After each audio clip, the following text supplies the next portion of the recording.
하나, 둘. 네. 네, 함께 기도하시겠습니다.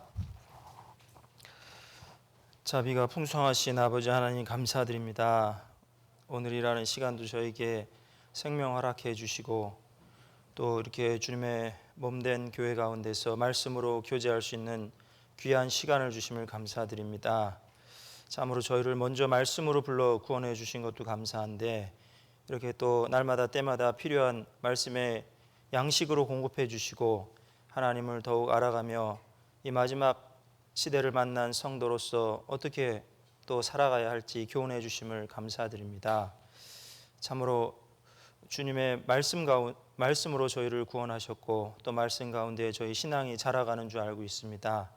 주님의 그 생명의 말씀으로 또 저희의 영혼을 더 풍성하게 해 주시고 이 마지막 시대에 주님의 선하시고 온전하신 뜻이 무엇인지 분별하여서 저희 자신을 온전히 주님께 산제사로 드리는 삶으로 살아갈 수 있도록 도와주시옵소서. 마치는 시간까지 주 성령께서 인도해 주시고 전하는 자의 입술을 주장해 주시고 듣는 분들의 심령을 또 주장해 주셔서 하나님의 말씀이 온전히 깨달아지고 우리 마음밭에 심겨서 열매 맺어 자라갈 수 있도록 도와주시옵소서. 마치는 그 시간까지 함께 해주실 줄 믿사오며 우리 주 예수님의 이름으로 기도드렸습니다. 아멘. 말라기서 찾겠습니다.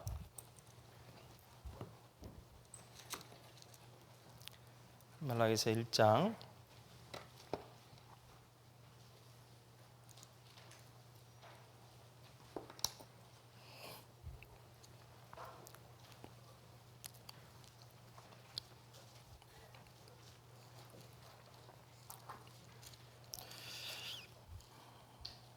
죄송합니다. 본문 말씀은 말라기서 3장 7절 찾겠습니다. 3장 7절.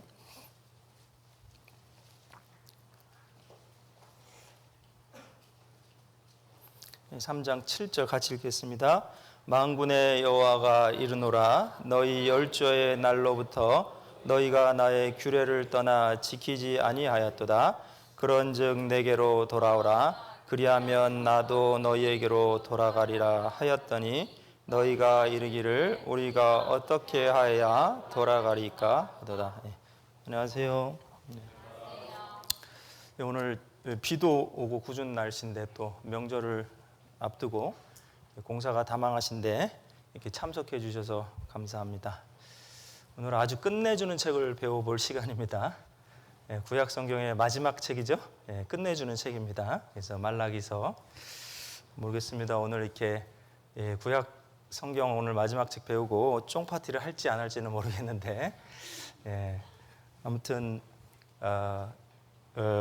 이제 말라기서를 이제 부탁을 받고요. 제가 이제 준비를 하게 됐습니다. 그래서 어떤 목사님 말씀하시기를 이 말라기서 연구를 하면 좀 살이 좀 빠질 거라고.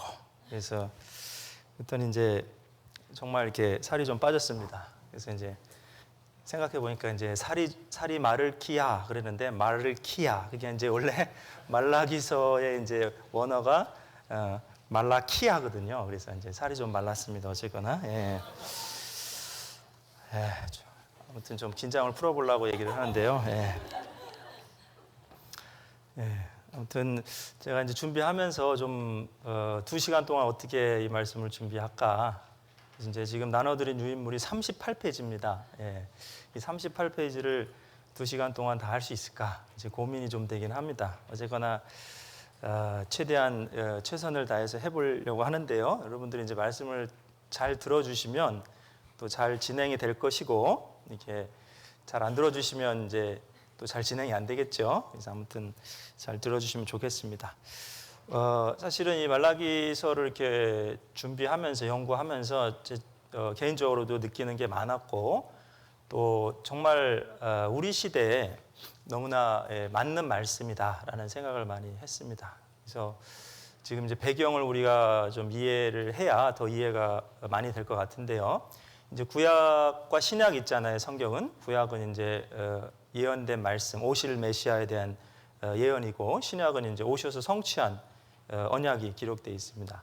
근데 구약과 신약 사이에 약 400년간의 공백기가 있잖아요. 그래서 이 말라기서가 구약 성경의 이제 마지막 책입니다. 그리고 말라기 선지자도 이제 그 구약 성경 가운데 예언한 마지막 선지자인데, 사실을 정확하게 얘기하면 예수님 오시기 전에 마지막 선지자는 이제 세례 요한입니다. 그죠? 율법과 선지자는 요한의 때까지라 이렇게 신약 성경에도 기록되어 있기 때문에, 그래서 그럼 요한은 구약 시대 사람이냐 신약 시대 사람이냐 누가 질문하면 뭐라고 얘기할까요?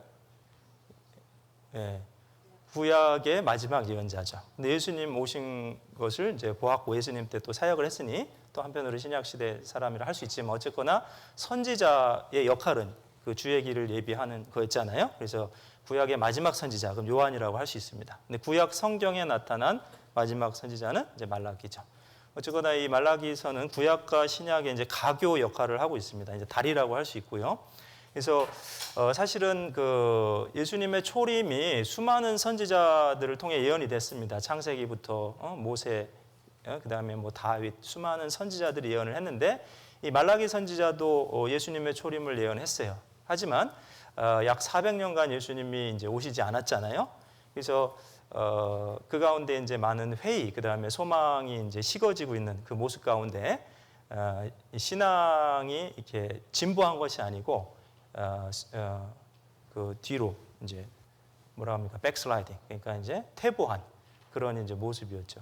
그래서 이제 오늘날에도 사실은 우리가 구원을 받고 예수님의 재림이 분명히 약속되어 있지만 어떤 이에 얘기하는 것처럼 이제 더딘 것처럼 보입니다. 그렇기 때문에 우리의 신앙이 좀 더 진보되기보다는 그 소망에 대한 것이 이제 흐려지면서 퇴보될 수 있는 가능성 있는 그런 시대에 살아가고 있죠. 그래서 어쨌거나 이 말라기의 내용을 우리가 자세히 공부하다 보면 이제 많은 오늘날의 우리의 그 신앙에도 많은 유익이 되겠다 이런 생각을 하게 됩니다. 그래서 우선 그 나눠드린 좀 유인물을 보시기 전에 이 역사적인 배경을 좀 이해해야 이 유인물의 내용이 좀 이해가 되실 겁니다. 제가 칠판에 미리 그려놨는데요. 잠깐 보시겠습니다. 지금 이제 말라기서가 이제 대략 이제 물론 이제 연도는 뭐 1, 2년 몇 년 차이는 좀 있을 수 있습니다. 보기에 따라서 조금 차이가 있을 수 있는데, 어쨌거나 대략 5세기 중엽 약 432년경에 기록되었다 이렇게 지금 보여지고 있는데요. 지금 이제 결론적으로는 이제 3차에 걸친 포로 귀환 이후에 이제 기록된 말씀이죠. 그래서 우리가 아는 대로 이스라엘 둘로 갈라졌죠. 그 솔로몬 말미에 북이스라엘과 남유다. 북이스라엘이 아시리아에 먼저 멸망했습니다. 기원전 722년에. 그리고 남유다가 어떻게 보면 적자잖아요. 유다를 통해서, 유다 지파를 통해서 예수님이 오시게 되고, 근데 이 남유다도 결국 멸망을 하는데 결국 불순종 때문에 멸망하죠. 그래서 세 차례에 걸쳐서 이제 포로로 잡혀갑니다. 그리고 바벨론에 의해서 멸망하는데 결국 주권이 상실된 것은 기원전 586년. 그러나 이제 그 1차 포로로 잡혀가기 시작했던 것이 이제 기원전 606년. 그래서 이제 어쨌거나 이제 유다가 멸망한 것은 기원전 586년인데 세 차례에 걸쳐서 포로로 잡혀가고, 첫 번째 포로로 잡혀간 이후에 다시 귀환할 때까지 70년이라는 시간이 흐릅니다. 물론 이제 에레미야 선지자도 분명히 예언했죠. 70년 만에 너희가 다시 옛 땅으로 돌아오리라. 그랬는데 이 536년에 이제 고레스, 페르시아의 첫 번째 왕인 고레스의 칙령을 통해서 잡아왔던 유대 민족들을 돌려보내기로 이제 칙령이 발표되죠. 그리고 이제 이때 이제 스룹바벨과 함께 그 1차 귀환이 되고, 그다음에 이제 귀환된 유대 민족이 성전을 이제 재건하려고 합니다. 그러나 이제 미적미적 거리다가요, 결국은 이제 516년에 이제 성전이 이제 완공이 돼요. 그래서 약 20년 뒤에 완공이 되는데, 그게 이제 우리 잘 아는 이제 스룹바벨 성전입니다. 그래서 그리고 이제 기원전 457년경에 페르시아의 아닥사스다 왕 때 에스라서가 있죠, 성경에. 에스라를 필두로 해서 두 번째 2차 포로 귀환이 되고요. 그 다음에 기원전 445년경에 3차 니에미아가 이제 총독이었죠. 그래서 이제 유대로 자기 이제 원래 나라로 돌아오게 됩니다. 그래서 이제 예루살렘 성벽과 그 예루살렘 성이 재건되는 운동을 하게 되죠.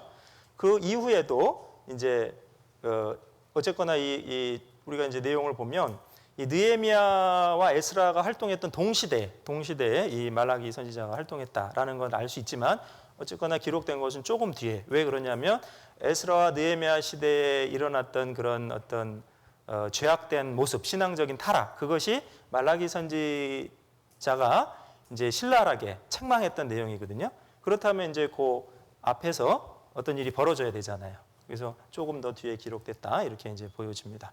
그래서 이제 이 내용을 왜 아셔야 되냐면 세 차례에 걸친 포로 기한이 완료되고 그리고 성전도 준공이 됐어요. 물론 이제 옛 성전에 비해서 규모는 작지만 수르바벨 성전이 준공이 되고 그리고 에스라 느헤미야를 통해서 그 율법도 어느 정도 회복이 되고 그 다음에 이제 그 예루살렘 성곽과 그 성도 어느 정도 이제 회복이 되고 그래서 사회적인 그 유대 공동체 포로 귀환의 유대 공동체의 그 사회적인 정비가 어느 정도 되어 있을 때 그 이후에 근데 신앙적인 상태는 어땠느냐? 신앙적인 상태는 굉장히 퇴보했다는 겁니다.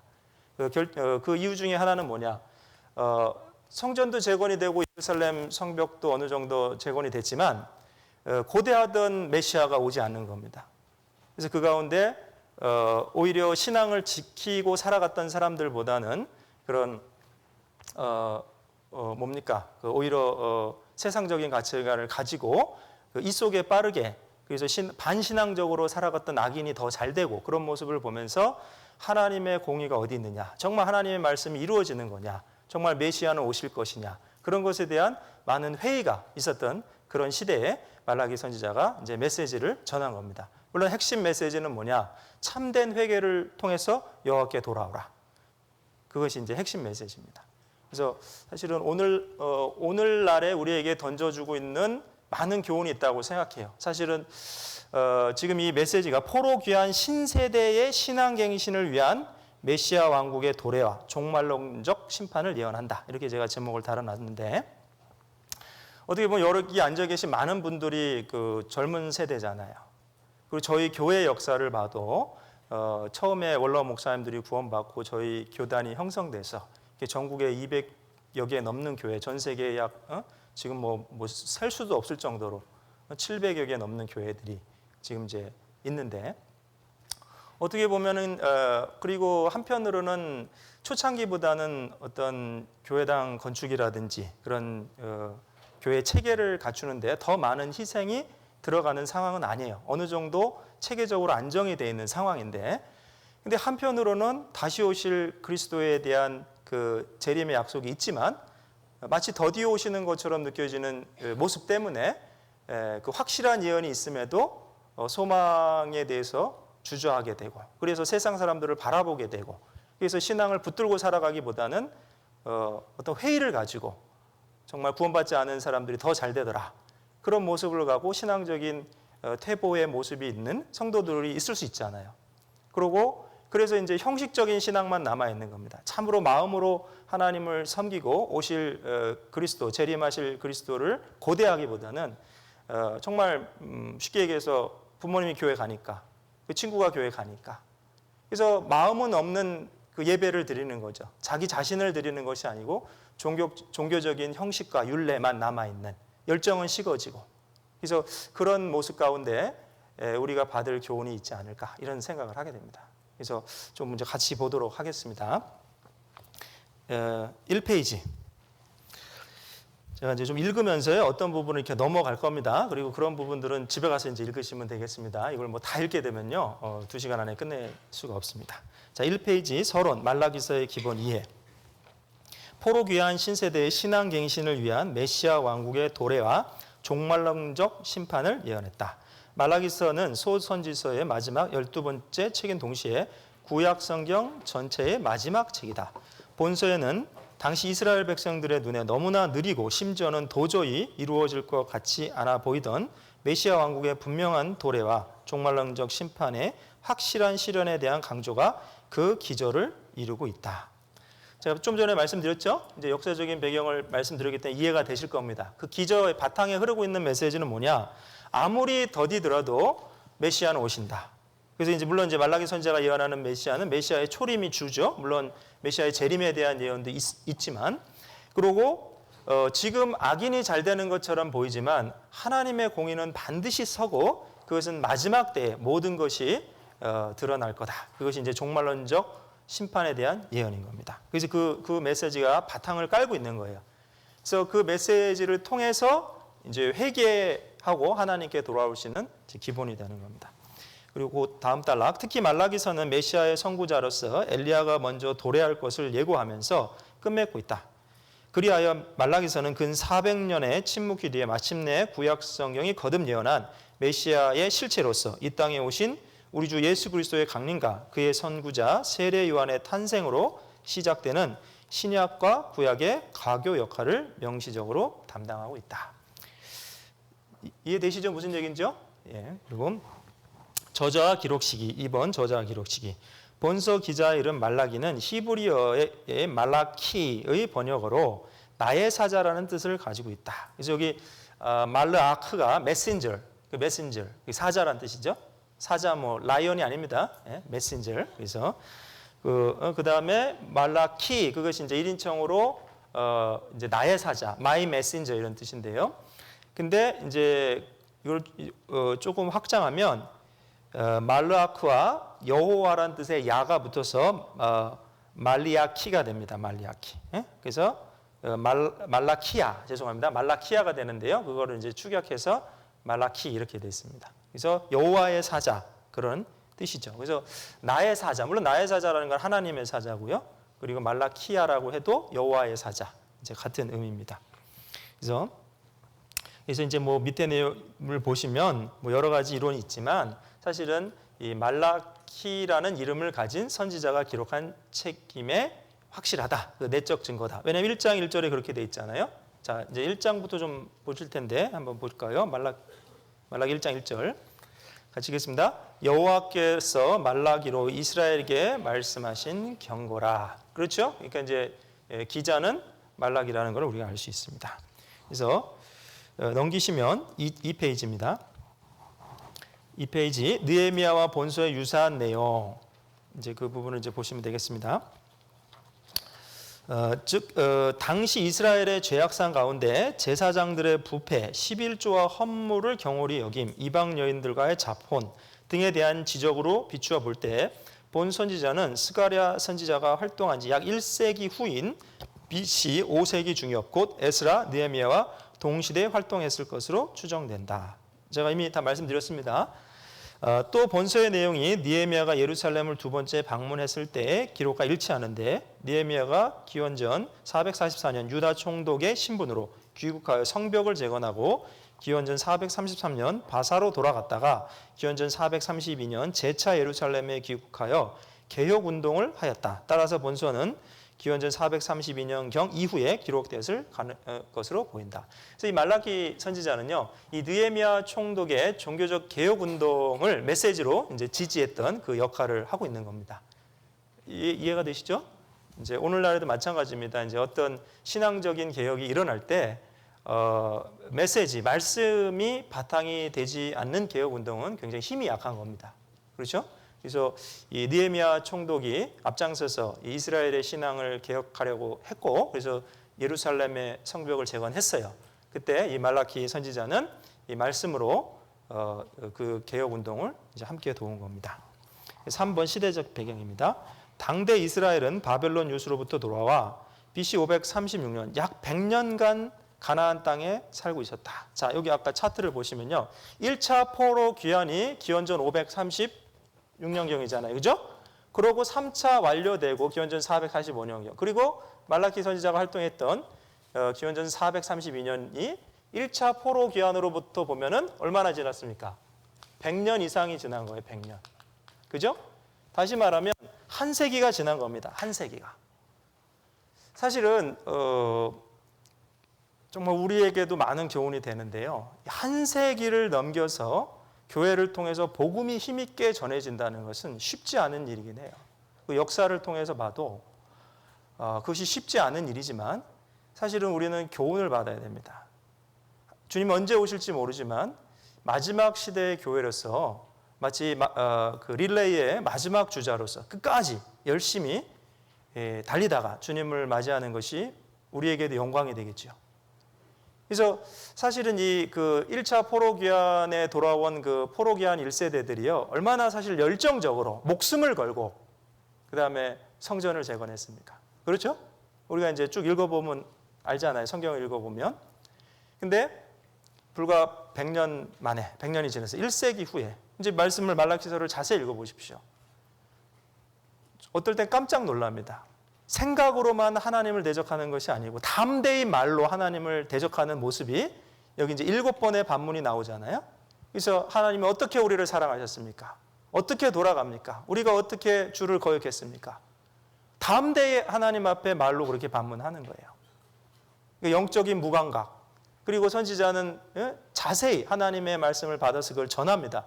우리 이 말씀을 읽어보면요. 하나님께서 놀라운 인내와 은혜로서 거기에 조목조목 답을 하시는 걸 알 수 있어요. 하나님은 누구십니까? 만군의 하나님. 모든 피조물의 창조주고. 그죠? 근데 그분께서 이렇게 교만한 한 민족에게 이렇게까지 자세히 인내를 가지고 대답해야 될 이유가 있을까? 근데 정말 이 선민이라고 불렸던 이스라엘 민족이 포로 귀환 후 불과 100년 만에 영적인 무감각은 아주 놀라운 수준으로 진행되고 있었던 거죠. 우리에게도 많은 교훈이 있습니다. 우리가 이제 지금 우리 교회가 이제 물론 목사님들이 말씀을 통해서 구원을 받고 한 4, 50년이 시간이 흘렀잖아요, 지금. 근데 정말 이 반세기 안에 물론 우리를 통해서 하나님께서 많은 놀라운 일을 하고 계시지만 우리의 신앙은 초창기 신앙처럼 그 열정을 가지고 있느냐 아니면 그 열정이 식어지고 있느냐 그것을 돌아볼 필요가 있는 거죠. 그래서 그럼 그 열정이 식어진 원인이 무엇이었느냐 결론적으로 말씀드리면요. 분명한 언약에 대한 소망 그것을 놓고 살아간 겁니다. 분명히 계속해서 거듭거듭 구약시대의 선지자를 통해서 메시아가 오실 것이라는 것을 예언했음에도 불구하고 이 말라기 당시에는요. 그 예언의 말씀, 그 소망에 대해서 많이 끈을 놓고 살았던 겁니다. 그래서 눈으로 보이는 그런 사람들의 모습을 보면서 정말 믿지 않는 사람이 오히려 메시아에 대한 소망을 갖지 않은 사람이 더 잘 되더라. 그것을 보면서 하나님의 공의에 대한 회의, 소망을 상실하고 그러면서 신앙이 타락한 그런 모습으로 살아간 거죠. 그래서 우리에게도 주는 교훈이 많이 있을 거라 생각합니다. 그래서 이 페이지 지금 이제 시대적 배경 두 번째 단락입니다. 말라기 선지자가 일어나 여호와 하나님의 예언을 외쳐야 했던 기원전 5세기 중엽 팔레스틴의 이스라엘 포로 귀환 공동체의 삶은 암담했다. 그들은 기원전 536년부터 가나안 본토의 선민으로서의 이스라엘 역사를 재건할 소수정예라는 긍지를 가지고 대략 전 3차에 걸쳐 바벨론에서 돌아온 포로 귀환 1세대의 후손들이었다. 이제 1차 포로 귀환 후 20년이 지나 기원전 516년에 수룹바벨 제2성전이 준공이 되고 예루살렘 성곽도 재건이 되는 등 1년의 국가 재건 사업이 끝나 국가로서의 외형을 회복하였다. 그리고 우여곡절이 있었지만 팔레스타인 토착 세력의 견제를 받아가면서도 어느 정도 예루살렘과 그 인근 지방을 중심으로 경제, 사회적 기반을 구축하였다. 제가 좀 전에 다 설명드렸죠? 그래서 사실은 어떻게 보면 이 대한민국의 복음화가 진행되었던 모습, 그 토마스 선교사 1886년 이후에 약 150년 정도가 흘렀죠. 그리고 우리 교회 역사를 봐도 약 50년 정도 흘렀는데요. 어쨌거나 초창기에 그 정말 구원의 복음을 들었었던 그 포로 귀환 1세대와는 어떻게 보면 우리의 모습이 열정적인 면에서 좀 차이가 있지 않을까 그런 생각을 좀 해봐요. 그래서 어쨌거나 지금 이 그 이스라엘의 포로 귀환 1세대들도요 어느 정도 정치 사회적인 기반을 구축했을 때 오히려 신앙이 진보가 된 것이 아니고 신앙이 퇴보가 된 그 모습을 보여주고 있는 겁니다. 그러나 포로 귀환 세대가 열렬히 희구하였고 기대하였던 이스라엘 민족의 영광스러운 메시아 왕국은 도래할 기미조차 전혀 보이지 않은 채 포로 귀환 공동체는 거의 전방위적인 한계와 좌절에 부딪히고 말았다. 그래서 이 전방위적인 한계와 좌절이라는 게 뭐냐? 아까 말씀드렸죠. 메시아가 올 것이라는 것을 기대했어요. 이제는 우리가 바벨론 포로에서 돌아오고 성전도 재건하고 예루살렘 성벽도 재건했는데 그래도 메시아가 오지 않은 겁니다. 근데 사회적인 상황은 더 나빠져만 가는 거예요. 그러면서 이제 신앙적인 퇴보가 나타난 거죠. 그래서 이 페이지 정치적으로는 바사의 식민지로서 극히 부분적인 자치권만 보장되었을 뿐 바사 제국의 식민지로서 여러 의무와 세금, 제약 등을 감내해야 하면서 바사 제국 중앙정부의 통제력 부족으로 주변 이방 민족들로부터 늘 공격과 약탈을 위협당하는 불안을 떨쳐버릴 수 없었다. 경제적으로는 대부분 농경지의 황폐와 사회경제 기반 시설 미비로 경제적 부흥과 번영은 희망조차 가지기 어려웠다.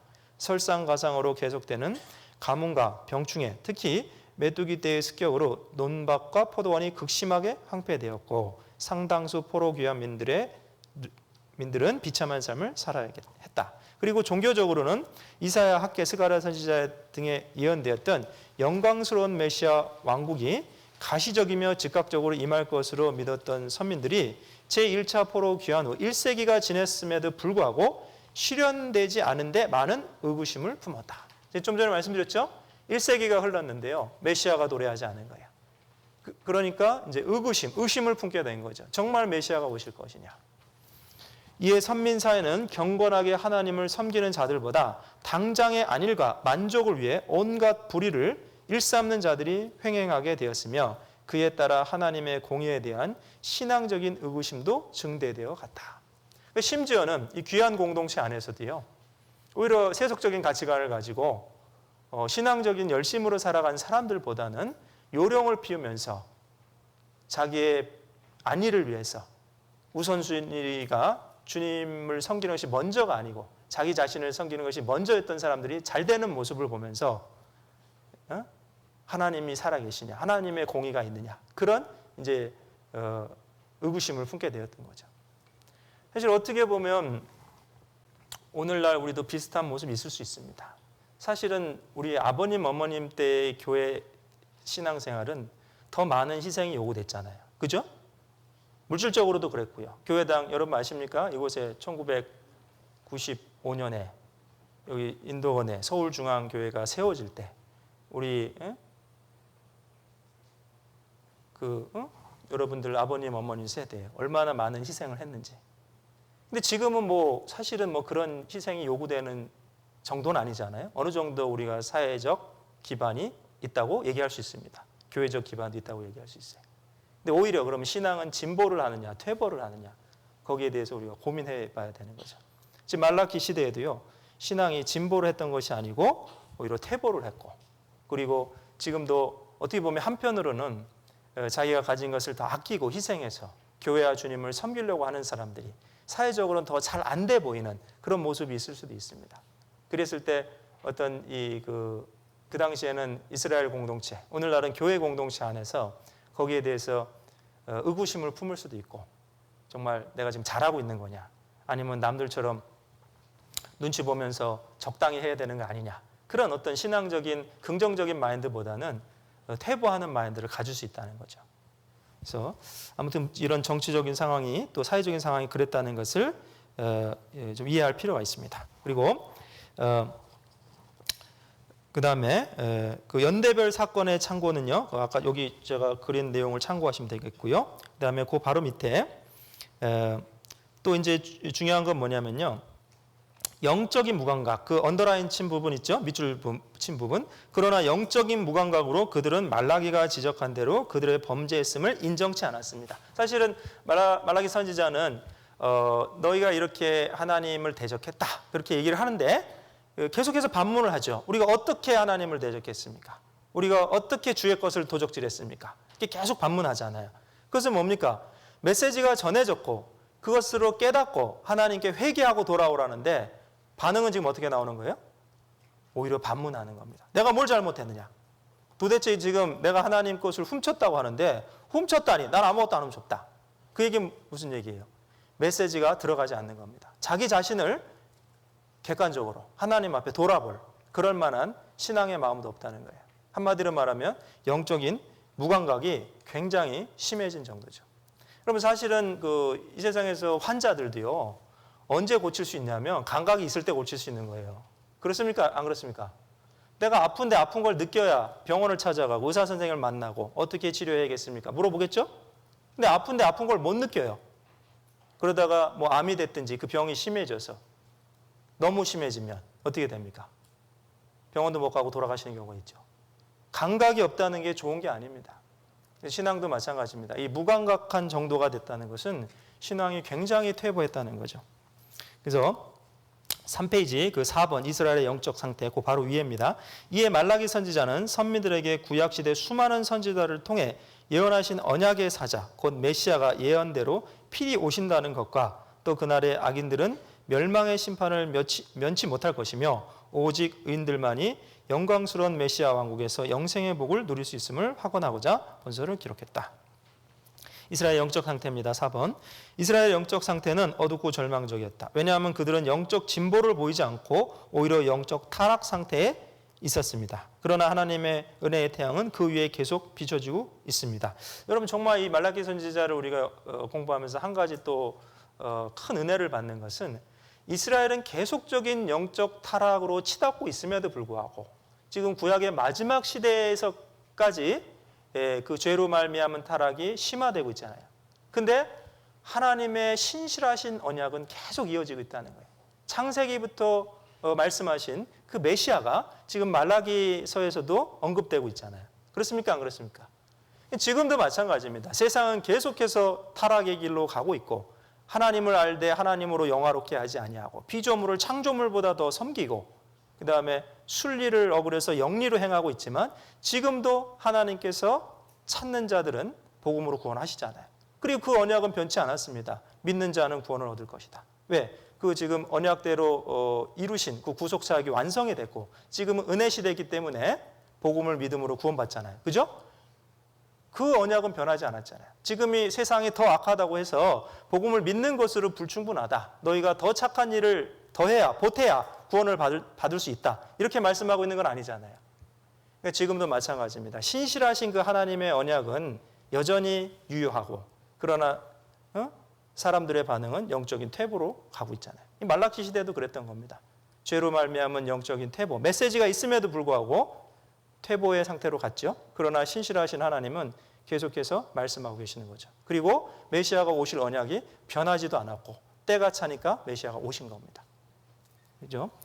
그래서 3페이지 거기 이제 밑에서 세 번째 줄 중간입니다. 당시에 이스라엘의 상황은 바벨론 유수 후에 고토로 돌아오면서 처음 가졌던 하나님의 열정은 식어져 있었고 형식주의, 책임 회피, 회의론 등에 사로잡혀 있었다. 그래서 한편으로는 우리가 우리들의 신앙, 오늘날의 우리들의 신앙을 돌아볼 수 있는 부분이 이런 부분이 있지 않을까. 정말 초창기 믿음의 선진들처럼 열정이 우리도 유지하고 있느냐. 그리고 어떤 교회를 나오고 우리가 교제를 하지만 형식적인 부분이 더 앞에 있진 않는가. 마음을 드리는 것이 아니고. 그리고 어떤 내가 앞장서서 굳은 일을 하고 마치 이사야 선지자가 누가 우리를 위하여 갈 때 주님 내가 여기 있사오니 나를 보내소서 한 것처럼 책임을 다해서 앞장서려는 것이 아니고 굳이 내가 해야겠어? 아니면 주님 쟤를 보내소서 뭐 이런 신앙을 갖고 있지는 않나. 그리고 한편으로는 정말 하나님의 공의가 설 것이냐 그리고 예수님이 정말 재림하실 것이냐 거기에 대한 회의를 갖고 있지는 않나. 그래 예수님 재림하실까요? 언젠가. 그러나 내 때는 아니겠지. 뭐 이런 생각을 하면서 살아가고 있지는 않나. 그렇다면 말라기 시대의 영적 상황이나 비슷하다고 할 수 있습니다. 사실은. 그렇다면 분명히 우리에게도 주는 교훈이 있을 겁니다. 4페이지입니다. 이에 대하여 본서의 중심점 메시지는 정열적이며 탄원하는 회개에 대한 호소로 나타나고 있다. 죄를 회개하고 하나님께 돌아오면 풍성한 약속이 따르고 회개치 않으면 주어질 심판에 대한 경고가 나타나 있다. 그리고요, 이 말라기 선지자 이후에 약 400년간의 그 공백기가 있었죠. 하지만 중요한 건 뭡니까? 궁극적으로 언약하신 언약의 사자, 다시 말한 메시아가 오셨다는 겁니다. 그리고 거기 이제 언더라인 부분입니다. 저기 중간에 오늘날 우리에게 주는 메시지 바로 위에 언더라인 부분. 이로써 당장 눈앞의 현실에 집착하여 인본주의적으로 살 것이 아니라 먼저 여호와를 향한 신앙을 회복하고 또 신정국가의 중심인 성전 기능을 활성화하기 위하여 그 최소 경비인 11조 납부에 힘쓸 것이며 공의로운 삶을 회복함으로써 장차 도래할 메시아 왕국에서 영광스러운 복을 누리도록 촉구하고 있다. 그래서 정말 이 신앙을 회복하는 것은 뭐냐면 결국은 그 언약의 신실성에 대해서 우리가 각성이 되는 겁니다. 하나님 말씀 반드시 이루어진다. 지금은 악인이 잘 되는 것처럼 보이지만 종국에는 그 하나님의 공의가 세워지고 행한 대로 갚아주신다. 그런 그 믿음 있잖아요. 결국 언약의 신실성을 붙들고 그 믿음을 가질 때 우리 신앙이 회복되는 거죠. 그리고 어쨌거나 이 당시 성전이 있었지만요, 성전 중심의 신앙이 회복되지 못했습니다. 왜냐하면 자기 중심적인 신앙이었기 때문에 심지어는 마땅히 율법을 따라 바쳐야 될 그 11조, 사실은 11조는 율법 이전에 아브라함이 먼저 했잖아요, 그죠? 그래서 우리가 이제 말씀을 배워보면 11조의 의미가 무엇입니까? 10의 1은 내 것이고 10의 9는 하나님 것이다, 이런 뜻이, 죄송합니다. 10의 9는 내 것이고 10의 1은 하나님 것이다, 이런 뜻이 아니고 모든 것이 하나님 것이지만 최소한의 감사의 표현을 하는 거잖아요. 그래서 그것이 아브라함이 먼저 했고 또 율법에 돼 있고 그 다음에 예수님도 말씀하셨잖아요. 이것도 하고 저것도 버리지 마라. 그렇죠? 박하 회양의 11조 근처의 11조는 들이되 의와 인과 신은 버렸도다. 그러시면서 하신 말씀이 이것도 하고 저것도 버리지 마라. 그럼 11조 하라는 얘기예요, 말라는 얘기예요? 어떤 분들 그럽니다. 11조 구약에만 있는 거로 안 해도 된다고. 무슨 말씀이세요 지금? 예수님도 하신 말씀입니다. 예수님도. 그래서 어쨌거나요, 중요한 건 뭐냐면 이 성전이 지어졌지만 성전 중심의 신앙이 회복되지 않은 근본적인 이유는 뭐냐? 자기 중심적인 삶을 사는 거예요. 한마디로 이기적인 삶을 사는 겁니다. 하나님의 백성이라고 자부하지만 하나님이 중심이 되지 않은, 성전이 중심이 되지 않은 삶을 살아간 겁니다. 오늘날에도 마찬가지입니다. 정말 11조는요, 최소한의 표현이거든요. 사실은 소득의 10분의 1을 드리지 못하는 사람이 하나님께 무엇을 드리겠습니까?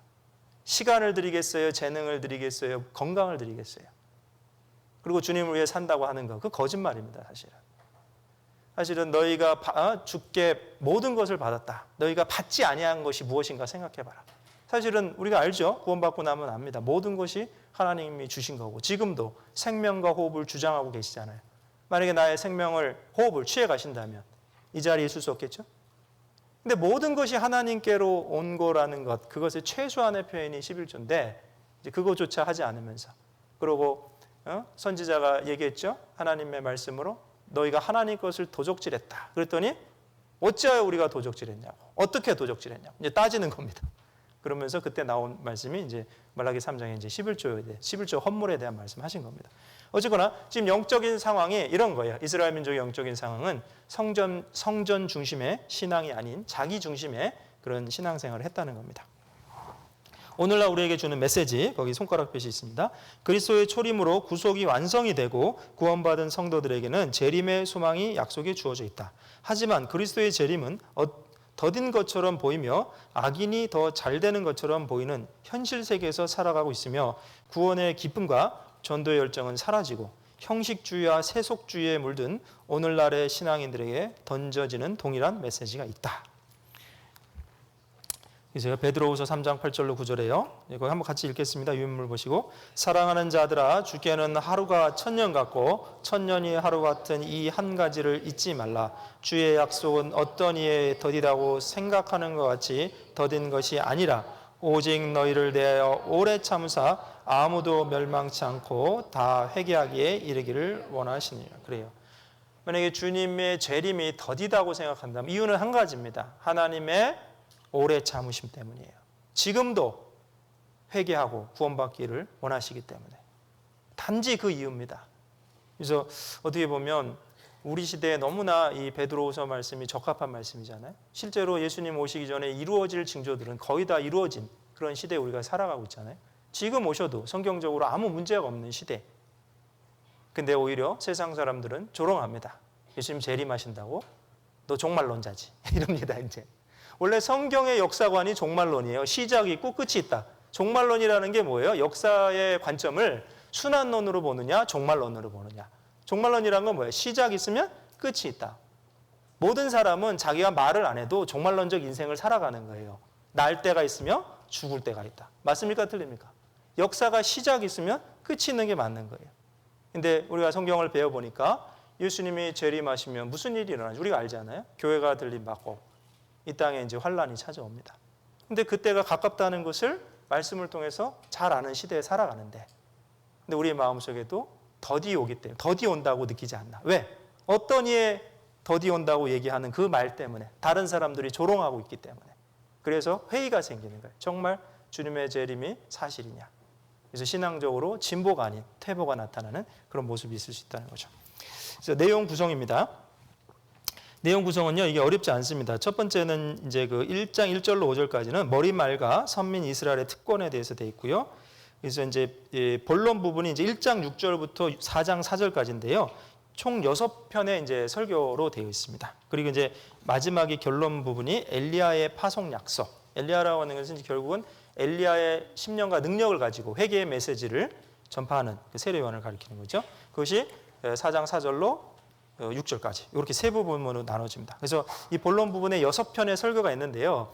그 부분을 이제 좀 자세히 좀 볼 겁니다. 근데 시간이 충분히 허락되는지는 제가 이제 보장을 못 합니다. 만약에 하다가 중간에 시간이 이제 부족해서 멈추게 되면 집에 가서 읽으시면 되겠습니다. 그래서 말라기서의 특징은요, 6번입니다. 말씀드렸듯이 담화로 되어 있다는 거예요. 담화라는 건 뭐냐면요, 이 대화하듯이.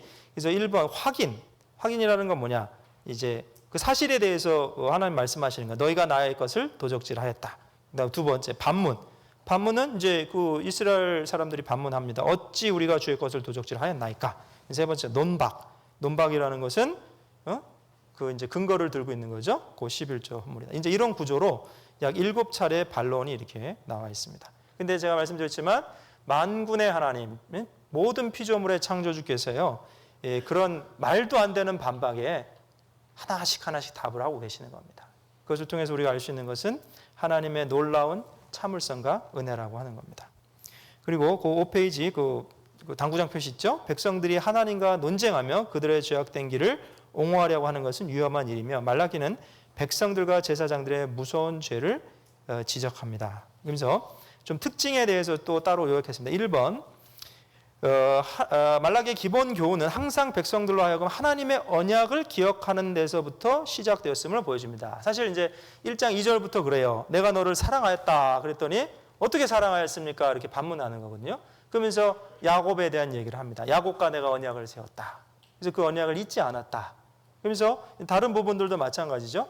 하나님의 언약이 세워졌으면 그 언약에 그 인간이 그 따라야 되잖아요. 순종하는 거잖아요. 이스라엘과 하나님과의 언약 관계도 뭐예요? 순종하면 복이 되고 불순종하면 저주가 될 것이다. 그러면서 어떤 하나님이 어떤 변덕쟁이처럼 근거 없는 말씀을 하시는 것이 아니고 언약에 충실한 하나님 그리고 그 말씀에 근거한 복과 화를 주시는 분이라는 걸 분명하게 얘기하는 겁니다. 사실은 그거를 따져보면 잘못한 쪽은 이스라엘 백성 쪽에 있었지 하나님 쪽에 있었던 건 아니거든요. 무슨 말씀인지 아시겠죠? 하지만 그럼에도 불구하고 사실은 궁극적인 메시아 언약은 포기하지 않으셨던 거예요. 그럼에도 불구하고.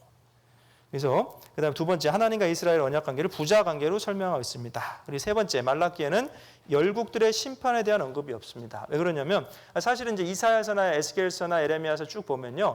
이스라엘의 심판도 예언하시지만 다른 열국 주변 나라들 있잖아요. 뭐 아수르라든지 뭐 바벨론, 페르시아, 이집트 뭐 이런 나라들의 심판에 대해서 얘기하시거든요. 두로, 시돈. 근데 이 말라기서는 그런 내용이 없어요. 그건 왜 그러냐면 이스라엘의 믿음을 점검하고 새롭게 하려는데 그 목적이 있기 때문입니다. 마찬가지입니다. 우리가 이제 말씀을 들으면서 제일 중요한 게 있어요. 그것은 자기에게 주시는 메시지를 찾는 겁니다. 남 생각할 필요 없어요. 남 생각. 그러면서 때로는 우리가 전도 집회를 듣든지 무슨 구역 모임 말씀을 듣든지 어떤 분은 이렇게 생각해요. 이 말씀 우리 남편이 와서 꼭 들어야 되는데 뭐 이런 생각하시는 분들이 있어요. 내 친구가 와서 꼭 들어야 되는데. 물론 같이 와서 들었으면 더 좋았겠지만 자기에게 주시는 메시지를 찾는 것이 더 중요한 겁니다. 그렇죠?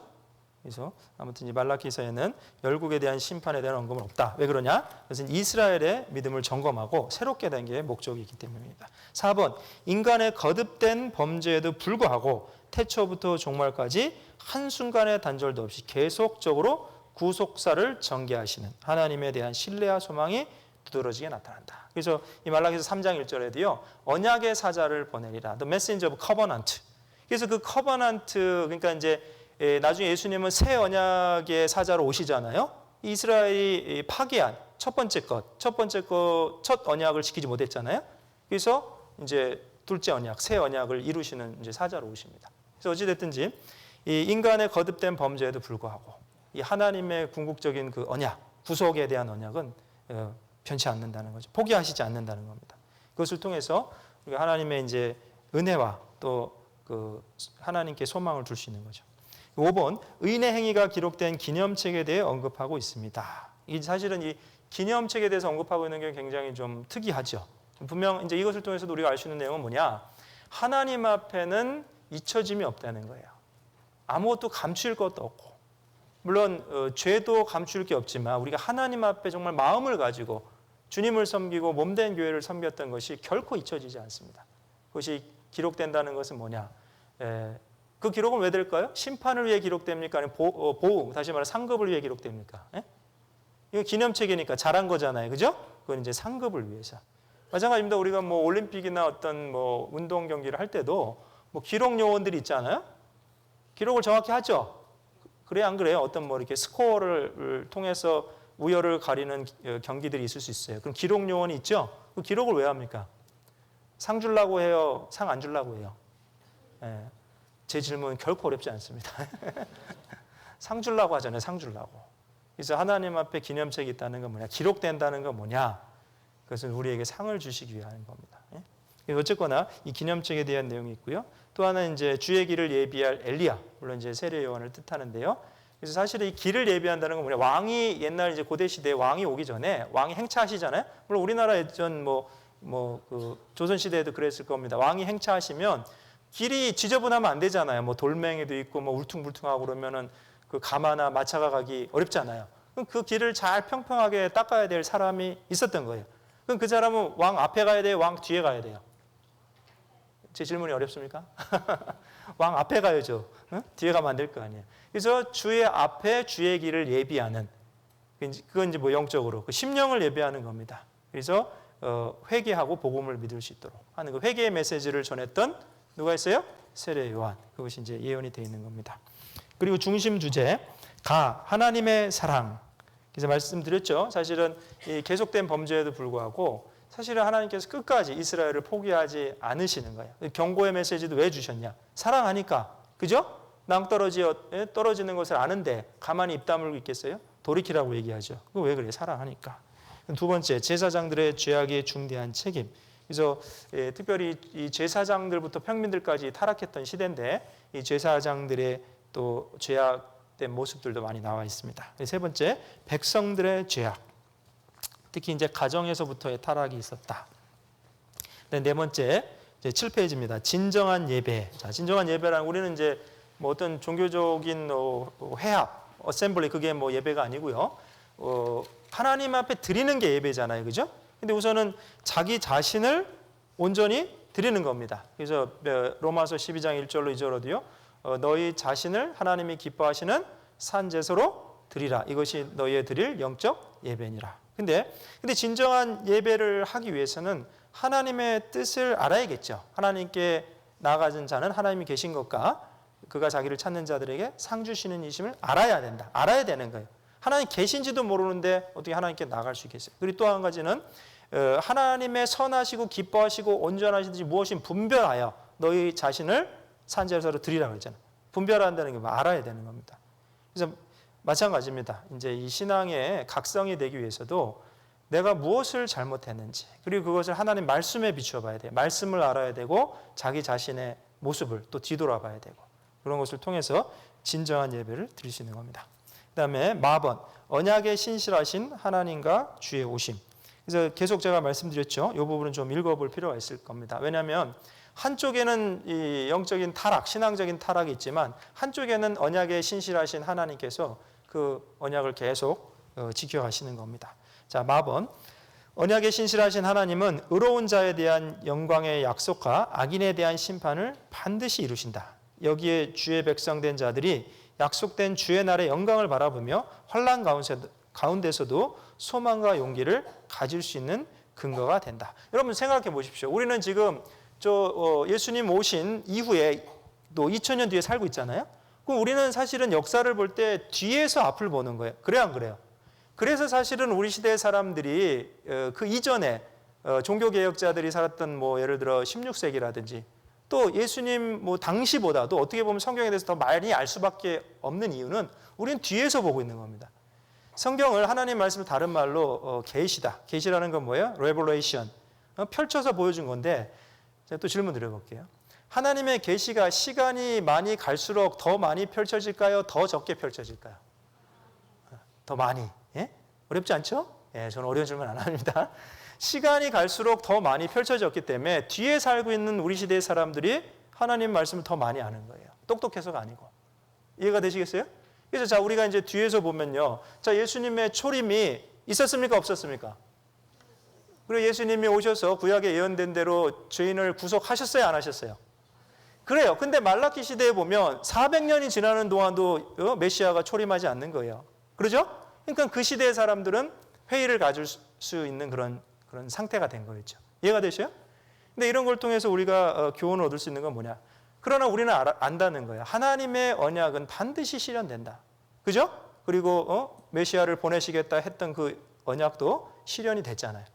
그럼 초림하신 메시아에 대한 예언이 실현됐듯이 재림하시는 그 약속도 실현될까요? 안 될까요? 근데 지금 우리는 어디 살아가고 있어요? 재림 전에 살잖아요. 근데 그것이 앞으로 100년이 걸릴지 200년이 걸릴지 300년이 걸릴지 400년이 걸릴지 모르니까 한편에서는 의구심을 갖고 살아갑니다. 그러나 여태까지 성경이 다 사실로 드러났고 하나님의 말씀이 예언이 실현됐잖아요. 그럼 그 예언도 실현되겠어요? 안 되겠어요? 언젠간 반드시 실현된다는 거예요. 그래서 우리가 소망과 용기를 가질 수 있는 근거는 뭐냐? 환난 가운데서도 소망과 용기를 가질 수 있는 근거는 그 하나님, 신실하신 하나님의 언약은 반드시 실현된다는 겁니다. 이해가 되세요? 예.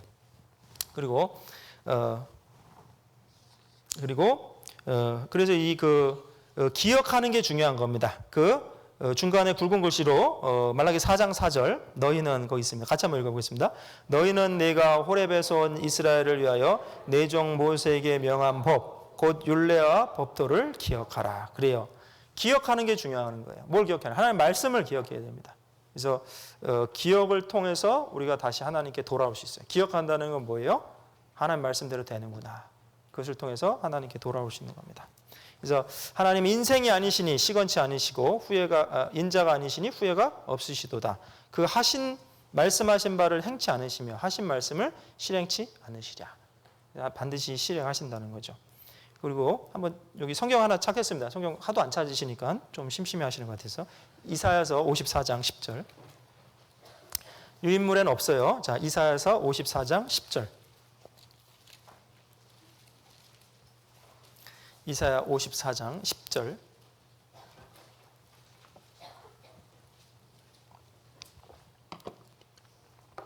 찾으셨으면 같이 읽겠습니다. 산들은 떠나며 작은 산들은 옮길지라도 나의 인자는 내게서 떠나지 아니하며 화평케 하는 나의 언약은 옮기지 아니하리라. 너를 긍휼히 여기는 여호와의 말이니까. 이 말씀을 잘 묵상해 보시면 많은 은혜가 됩니다. 산들은 떠나며 작은 산들은 옮길지라도, 사실 이렇게 되는 일이 흔한 일은 아니에요. 그죠? 무지 어려운 일입니다. 나의 인자는 내게서 떠나지 아니하며, 그러니까 그렇게 어려운 일이 혹 생길지라도 산들이 떠날지라도 나의 인자는 떠나지 않는다. 화평케 하는 나의 언약은 옮기지 아니하리라. 너를 긍휼히 여기는 여호와의 말이라. 왜 그 언약이 옮기지 않을까요? 왜 언약이 변하지 않을까요? 왜 그럴까요?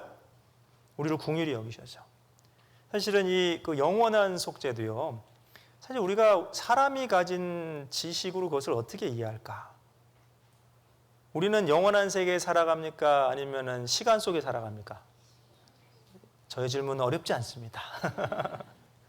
시간 속에 살아가는 인간이, 영어로 모털하다 그러잖아요. 모털이 뭡니까? 죽음을 맞이하는. 그래서 날 때가 있고 죽을 때가 있고, 그게 사람이에요, 사람. 근데 하나님은 어떤 존재입니까? immortal, 죽지 않는 분이에요. 그에게만 죽지 아니함이 있고, 그 시편 90편 2절에 하나님은 영원 전부터 영원까지, 영원부터 영원까지 계시는 분이에요. 그럼 영원 속에 계시는 하나님을 시간 속에 사는 인간이 어떻게 이해할까? 사실 한마디로 말씀드리면 계시된 말씀을 통해서 이해하는 거예요. 그래서 펼쳐 보여주신 만큼 이해하는 거거든요. 근데 그 펼쳐 보여주신 말씀 가운데 우리의 죄를 용서하시는데 영원히 용서하셨다. 그 이유 중에 하나가 뭐냐? 너희 죄를 동이 서에서 먼 것 같이 옮기시며 긍휼히 여기셨는데 너희의 체질을 아심이라. 이해가 되셔요? 이해가 되십니까? 우리의 체질이 뭡니까? 죄를 또 질 수밖에 없는 그런 체질을 갖고 있는 거예요. 그래서 죄성이라고 하는 거, 육체를 가지고 있는 인간은 죄성이 있으면 죄를 지을 수 있는 가능성이 있잖아요. 그죠? 제 말을 오해하시면 안 됩니다. 제가 죄를 지으라고 얘기한 게 아니에요. 네? 근데 이 죄를 용서하셔야 되는데 홀이라도 남김없이 다 갚지 않으면 천국에 갈 수 없는데, 예?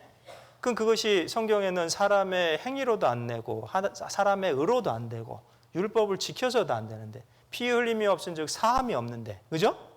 그럼 피를 흘리시긴 흘렸는데 메시아가, 근데 부분적인 속죄가 되고 시간적으로 반쪽짜리 속죄가 되고 여기까지만 속죄가 됐으면 그럼 앞으로는 어떻게 하라는 거예요? 피 흘림이 없으면 사함이 없고 그 피 흘림도 흠없고 점없는 죄 없는 그 죄물이 돌아가셔야 되는데, 그러면 메시아가 또 와서 죽어줘야 되는 거잖아요. 그죠? 근데 언약은 뭐예요? 단번에 영원한 속죄를 이루신 거잖아요. 그죠? 영단번. 또 와서 죽어줄 필요가 없다는 얘기잖아요. 그죠? 그래요, 안 그래요? 그것이 신실하신 하나님의 언약을 이루신 겁니다. 염소와 송아지로 아니하고 자기 피로 단번에, 몇 번에요? 단번에 성소에 들어가서 영원한 속죄를 이루실 거예요? 이루사예요? 이루셨습니다. 예? He has obtained eternal redemption. 현재 완료. He has obtained. 예? 이해가 되셔요? 근데 그거 왜 그렇게 하셨냐? 너희의 체질을 아심이라. 여기서도요, 이 언약을 왜 옮기지 않느냐? 그것은 너를 긍휼히 여기는 여호와의 말씀이라. 이해가 되셔요? 우리가 하나님의 자비하심, 하나님의 긍휼하심을 힘입고 구원받았잖아요. 맞습니까? 틀립니까? 그것을 믿은 거예요. 그것을 믿은 거. 그래서 그 기도 있잖아요. 세리의 기도가 있고 바리새인의 기도가 있죠. 누가복음 18장에 보면 두 사람이 기도하는데 아주 극명하게 달라집니다. 그리고 결과도 우리가 알아야 되잖아요. 우리는 말씀을 이제 다 배워봤으니까. 결론적으로 둘 중에 누가 의롭다 하심을 받았습니까? 세리가. 그럼 바리새인은 어떻게 기도했어요? 두 손을 높이 들고 하나님, 저는 저 세리와 같지 아니함을 감사하나이다. 저 죄인과 같이 함을 감사하나이다. 그 얘기 뭐예요? 자기는 죄인이래요? 아니면 의인이래요? 죄인이 아니함을 감사하다고 했으니까 의인으로 여긴 거죠. 그러면 구세주가 필요해요? 안 필요해요? 제 질문이 어렵습니까? 예수님 말씀하셨잖아요. 나는 의인을 부르러 온 것이 아니요 죄인을 불러 회개시키러 왔노라. 아니, 본인이 의인이라고 여기는데 구세주가 뭐가 필요하겠어요? 필요 없는 거죠. 사실은 필요한데 자기 자신에 대해서 착각하니까.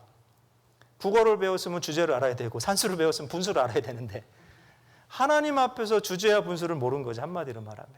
그래서 자기를 의롭다 여겼고, 그러니까 회개할 기회를 놓친 거고, 그러니까 의롭다 하시면 얻지 못한 거예요. 그렇죠? 근데 비록 세리였지만, 죄인, 사람들이 손가락질하는 세리였지만 어떻게 기도했습니까? 하나님, 나를 불쌍히 여기옵소서. 나는 죄인으로서이다. 그럼 불쌍히 여기면 받았어요? 안 받았어요? 예, 불쌍히 여겨달라 했으니까. 그게 뭐 have mercy on me. 예? 저에게 자비를 베풀어 주십시오. Because I'm a sinner. 그것이 회개입니다. 회개라는 건 뭐예요? 자기 분수를 아는 거예요. 자기 주제를 아는 거예요. 누구 앞에서? 하나님 앞에서. 하나님 앞에서 죄인인 걸 알고 그게 돌이킬 회, 예? 뉘우칠 회, 돌이킬 개인데 뉘우쳤어요. 그럼 걔도 해야 돼. 걔는 뭐냐? 나를 구원해 주십시오. 구원을 간청하는 겁니다. 그럼 자비하신 하나님이 구원해 주겠어요? 안 해주겠어요? 해주죠. 왜? 우리를 긍휼히 여기시니까. 하나님의 자비, 하나님의 긍휼을 힘입고 천국 가는 거예요. 이해가 되셔요? 예. 그래서 어쨌거나 이 언약이 왜 옮겨지지 않느냐? 그것은 너를 긍휼히 여기는 여호와의 말이니라. 그래서 제가 왜 이 말씀 드리냐면요. 똑똑하다는 사람들이 복음을 못 믿어요. 꼭. 예? 그래서 예수님 뭐라 그러셨어요? 천국은 어린아이들 같은 자들이 들어간다. 마음을 열고 그 하나님의 자비하심을 받아들여야 되는데 자기 머리로 하나님의 자비하심을 난도질하는 겁니다. 탁탁탁탁탁. 예? 도대체 얼마나 우리가 시간 속에 사는 인간이 영원하신 하나님을 이해하려고 그럽니까? 물론 하나님을 이해할 수 있는 많은 말씀을 주셨어요. 근데 교만하면 깨달아지지 않는 겁니다. 그래서 어쨌거나요, 이제 우리가 말라기서에서도요, 좀 은혜가 되는 건 뭐냐? 언약에 신실하신 하나님, 그 언약을 옮기지 아니하셨어요. 왜 옮기지 아니하셨다고요? 너를 긍휼히 여기는 여호와의 말씀이라. 그 긍휼이요, 창세기부터 계속 흘러가는 겁니다. 이 구약의 말라기까지. 그 다음에 그 긍휼의 언약 때문에 누가 오셨어요? 예수님이 오신 겁니다. 그리고 우리가 아무것도 한 것이 없지만 우리를 대신해서 십자가에서 피를 흘려주시면 우리의 죄를 사해 주신 거죠. 그래서 우리가 구원받은 겁니다. 그래서 어쨌거나요, 지금 이제 여러 가지 주제를 봤습니다. 그래서 이 주제가 자세히 이제 1장부터 나오는데요. 벌써 1시간이 흘러버렸네요. 자, 이제 본문으로 돌아갑시다. 자, 1장, 말라기서 1장 1절입니다. 1장 1절 한 절만 같이 읽겠습니다. 여호와께서 말라기로 이스라엘에게 말씀하신 경고라. 제가 이 1장 1절을 세 가지 주제로 나눠봤어요. 우선은 경고하시는 하나님이라. 여기 이스라엘에게 말씀하신 경고라 그랬을 때 이 경고는 히브리어로 마사, 이게 무거운 짐이라는 뜻이랍니다. 이제 영어로 burden이라고 되어 있거든요. 그 킹 제임스 버전에도 the burden of the word of the Lord to Israel by 말라카 이렇게 되는데, 근데 이게 버든이라는 게 뭐냐? 이 대부분의 메시지가 이 이스라엘의 죄를 지적하고 그들에게 심판을 경고하는 메시지잖아요. 그런 측면에서 여호와의 말씀은 그들의 마음을 깊은 곳에 내리누르는 무거운 말씀이었던 겁니다. 그래서 회개와 돌이킴을 위해서는 근심이 필요한 거죠. 이제 예수님도 말씀하시잖아요. 수고하고 무거운 짐진 자들아 내게로 다. Those who are heavy laden. 그게 뭐냐면 버든이 있어야 돼요. 버든이. 그런 사람들이 쉼을 얻고자 노력하겠죠. 여러분 그래요, 안 그래요? 누가 쉼을 얻고자 노력해요? 버든이 있는 사람 이 노력합니까? 그게 없는 사람이 노력합니까? 당연하죠. 수고하고 무거운 짐이 있는 사람이 그것을 벗으려고 노력하는데, 마찬가지예요. 누가 구원을 받으려고 하냐면 자기가 죄인인 걸 알아야 정말 죄 때문에 내가 심판받는구나, 그 버든이 있어야 돼요. 그 죄에 대한 마음의 눌림, 그것이 있어야 구원받잖아요. 그래서 시편 34편 18절에도요, 중심에 통회하는 자, 그죠? 그 사람이 이제 구원받는 겁니다. 통회라는 게 뭐야? 찔릴 통짜예요. 이게 아픈 거예요. 정말 나는 죄인 맞구나. 영혼으로, 심령으로 상해야 되는데 그거 없어요. 제 말씀 들었는데 싹 웃으시면서 목사님 좋은 말씀 잘 들었습니다. 안타깝지만 좋은 말씀이 아닙니다. 근데 모르는 거예요. 자기 죄를 지적하는 말씀인데요, 그것이 심령에 눌리는 버든으로, 짐으로 다가오지 않아요. 근데 여기 지금 이 여호와께서 말라기로 이스라엘에게 말씀하신 경고라는 것이 원어에는 버든이다 이렇게 되어 있는 거예요.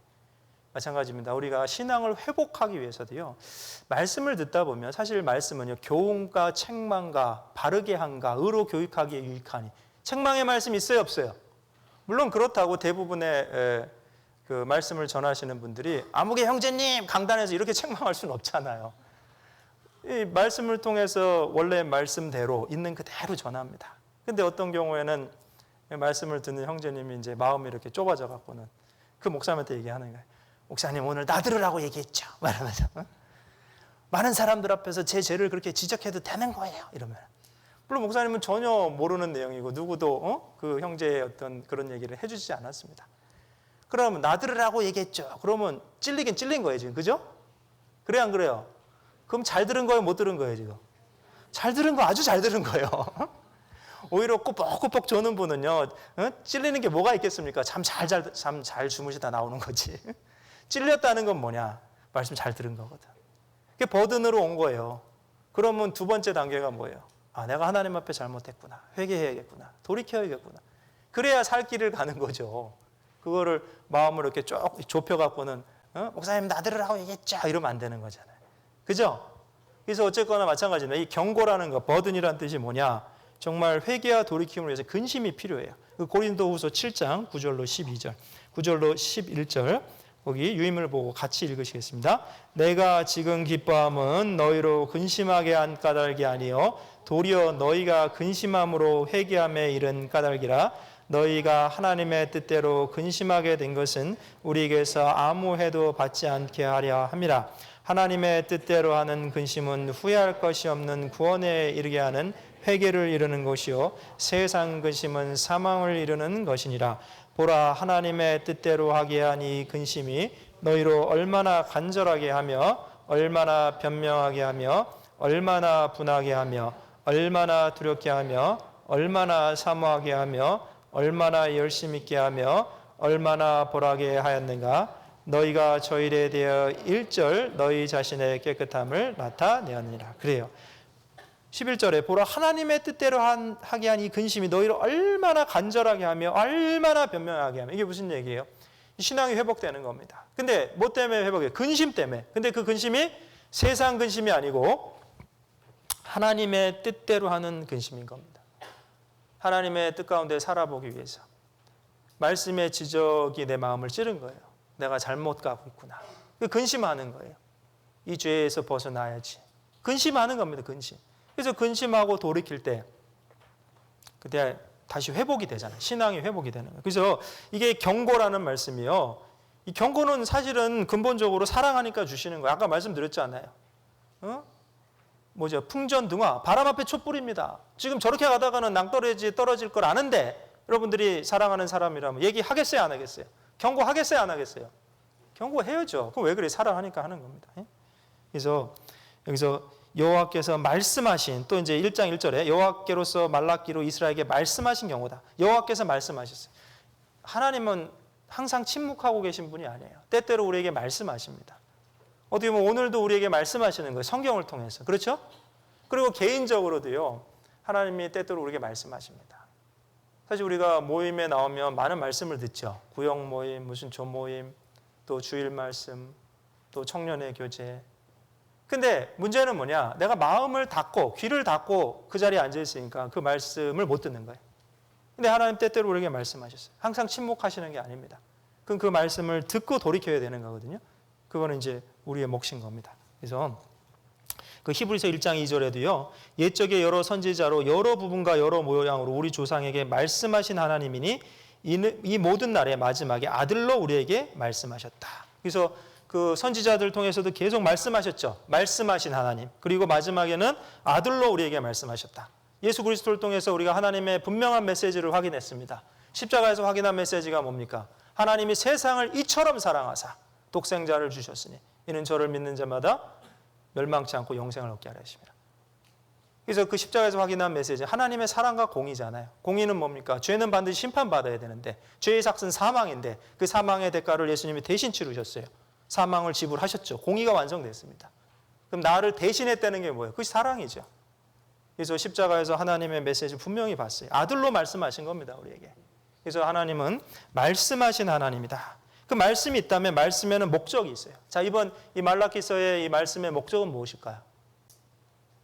뭡니까? 여호와께서 말라기로 이스라엘에게 말씀하신 경고다. 경고라는 건 뭐예요? 듣고 돌이키라는 거예요. 그러죠? 예, 그것이 목적입니다. 회개를 촉구하는 거예요, 회개를. 그래서 자, 그다음에 9페이지입니다. 그다음에 사람을 사용하시는 하나님, 나번이죠. 9페이지 중간 나번. 여호와께서 말라기로 이스라엘에게 하신 경고라. The word of the Lord to Israel by Malachi. by라는 게 뭐예요? 누구를 통해서 말씀하신 거죠? 그죠? 근데 이 구약 성경에도 많은 선지자들이 나옵니다. 이사야, 예레미야, 에스겔, 말라키, 스가랴 많은 선지자들이 나오죠. 근데 그들을 통해서 말씀하신 거예요. 사실은 이 한편으로 보면 우리가 너무나 놀라운 것이 뭐냐? 구약 시대에도 그렇고 신약 시대에도 그렇고 교회 시대에도 그렇고 하나님은 사람을 통해서 일하시잖아요. 이제 질문 드릴게요. 하나님이 메시지를 천사를 통해서 전하십니까? 사람을 통해서 전하십니까? 예? 누굴 통해서 전해요? 사람. 제 질문이 어렵습니까? 로마서 10장 14절에 그런즉 전파하는 자가 없이 어찌 들으리요? 듣지도 못한 이를 어찌 믿으리요? 보내심을 받지 아니했으면 어찌 전파하리요? 기록되었으되 아름답도다. 뭐가 아름다워요? 좋은 소식을 전하는 자들의 발이여한가 같다. 산을 넘고 복음의 메시지를 전하는 사람들, 그 사람들이 천사예요, 사람들이에요? 마찬가지. 지금도 우리 교회를 통해서 또 많은 선교사들이 전 세계, 때로는 어려운 곳에 가서, 저도 인도에서 10년 동안 사역하다 왔지만요, 정말 하나님의 보호하심이 너무나 많이 있었고 어떤 지역은 너무나 어려웠지만 정말 그때그때마다 하나님 도와주신 걸 너무 많이 느꼈습니다. 사람을 통해서 복음을 전하시잖아요. 그죠? 그래서 여호와께로서 말라기로 이스라엘에게 하신 경고다. 지금 사람을 쓰시고 있다는 겁니다.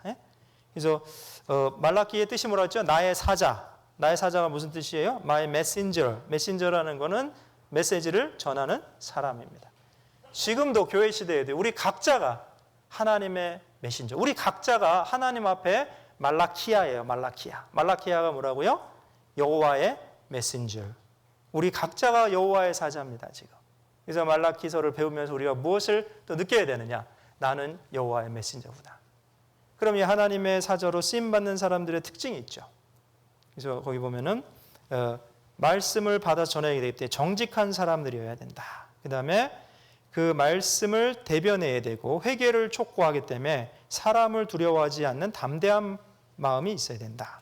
세 번째, 말씀을 듣는 사람들을 사랑하는 사람들이어야 된다. 그러면 사실은 사랑하는 마음이 없으면 회개의 메시지를 담대히 못 전할 겁니다. 낭떠러지에 떨어지는 아들을 보면서요, 야, 그렇게 하면 떨어져. 그리고 뒤돌아서서 핸드폰 합니까? 에?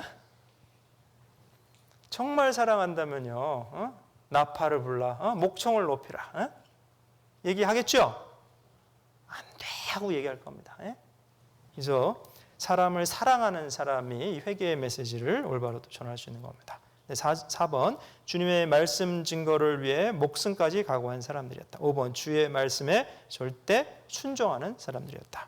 그리고 이제 9페이지 마지막 맨 밑에입니다. 4번, 이스라엘을 사랑하신 하나님. 자, 본문으로 돌아보겠습니다. 성경 말라기서 1장 2절입니다. 2절 같이 읽겠습니다.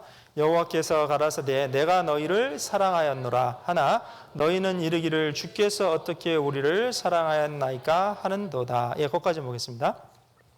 여호와께서 가라사대 내가 너희를 사랑하였노라. 그래서 이스라엘을 사랑하신 하나님, 이 역사를 보면요, 하나님이 이스라엘을 출애굽시킨 후에 계속해서 사랑하셨음을 볼 수 있어요.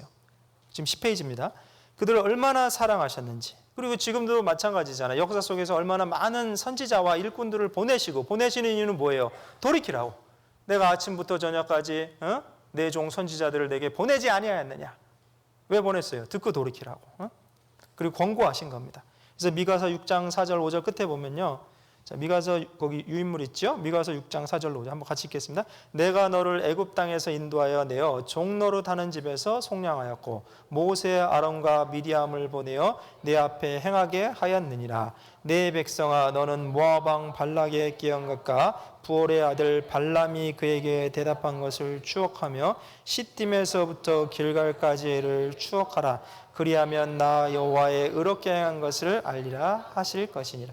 자, 시딤에서 길갈까지를 추억하라는 게 뭐야? Remember. 영어 중에 보면 remember now. 지금 돌아보라 이겁니다. 기억해봐라 이겁니다. 그리하면 나 여호와의 의롭게 행한 것을 알리라. 우리가 때때로 돌아봐야 될 게 있어요. 돌아봐야 될 게.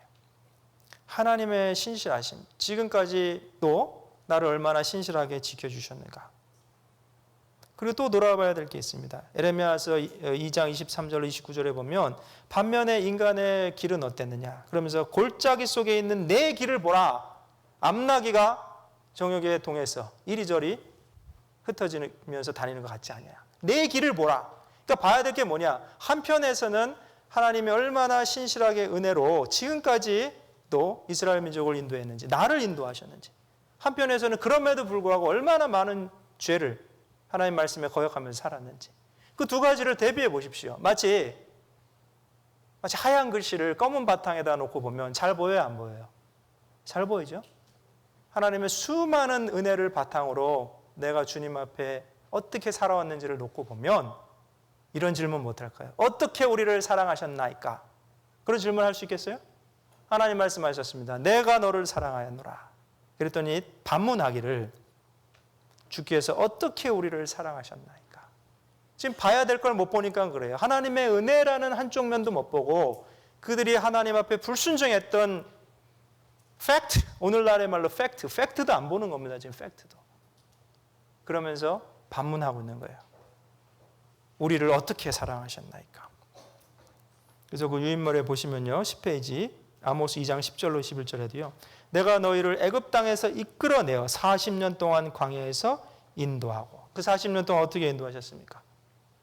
낮에는 구름 기둥으로, 밤에는 불 기둥으로.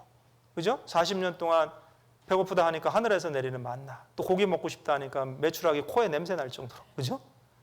그리고 의복도 해지 아니하고 발도 부르지 아니하였다. 그 느헤미야. 그러니까 그 불순종과 연단의 광야 생활 가운데서 끊임없는 하나님의 보호하심이 있었죠. 그 바로 밑에 느헤미야 9장 16절로 21절인데요.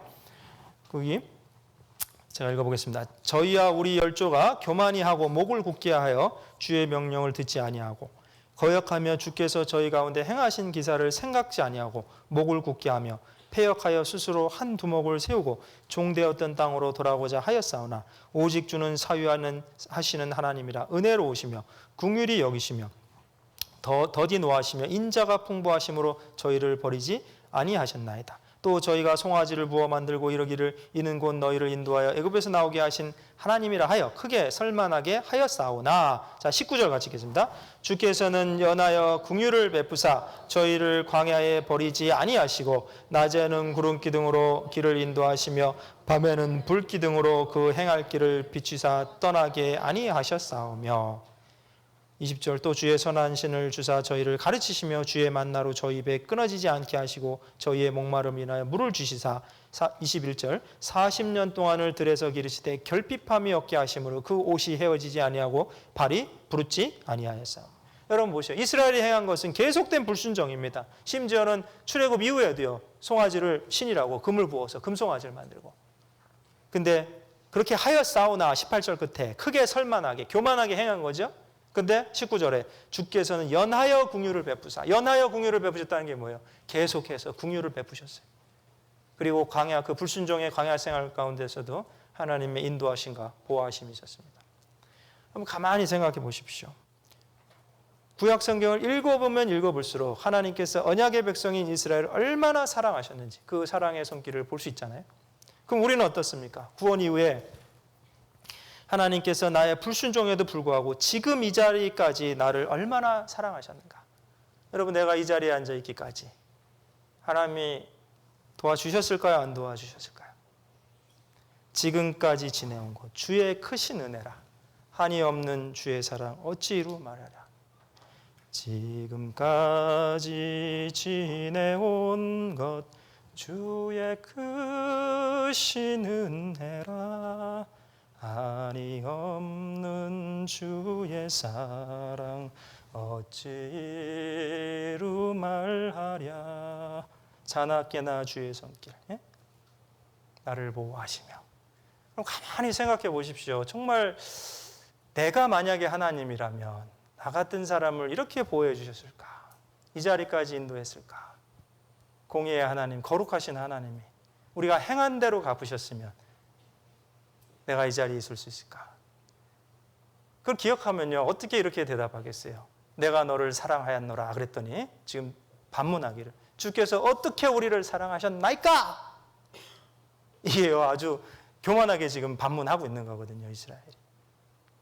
결국 왜 이런 지경까지 다다랐을까요? 아까 말씀드렸죠? 하나님의 신실하심을 돌아보지 않은 거예요. 기억하라, 추억해보라. 어떻게 내가 너를 사랑하였는지. 그걸 한편으로는 우리 하나님 앞에 내 속의 길을 보라. 어떻게 걸어왔는지 여태까지. 그것을 대비해 보면요, 정말 하나님이 우리를 너무나 많이 사랑하셨다는 것을 잘 알 수 있을 겁니다. 그죠? 그래서 어쨌거나요, 이 하나님께서는 이스라엘 백성들에 대한 경고와 책망을 하시기에 앞서서 먼저 그들에 대한 사랑을 상기시키고 계시는 이유는 지금 11쪽입니다. 이스라엘 민족들에 대한 배은망덕한 처사를 드러내시고 앞으로 이스라엘 백성을 향해서 하실 책망과 경고도 그들을 향한 사랑에서 나온 것임을 말씀하시기 위함이다. 그죠?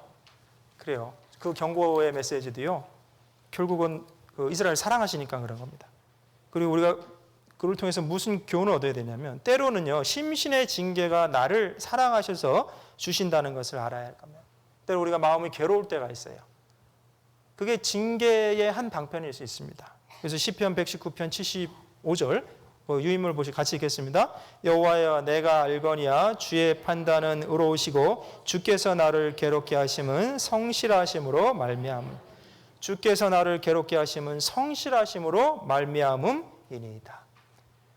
마음이 계속해서 괴로운 일이 있다면 주님이 징계하시는 부분이 있습니다. 생각해 보시기 원하시고 돌이키기를 원하는 겁니다. 돌이키기를. 근데 왜 그렇게 괴롭게 하시냐 우리를. 주께서 나를 괴롭게 하시면 성실하심으로 말미암아요. 성실하신다는 게 뭐예요? 고쳐서 쓰시려고. 잘못된 길을 계속해서 가면은 인생이 망가지니까. 그게 성실하신 거잖아요.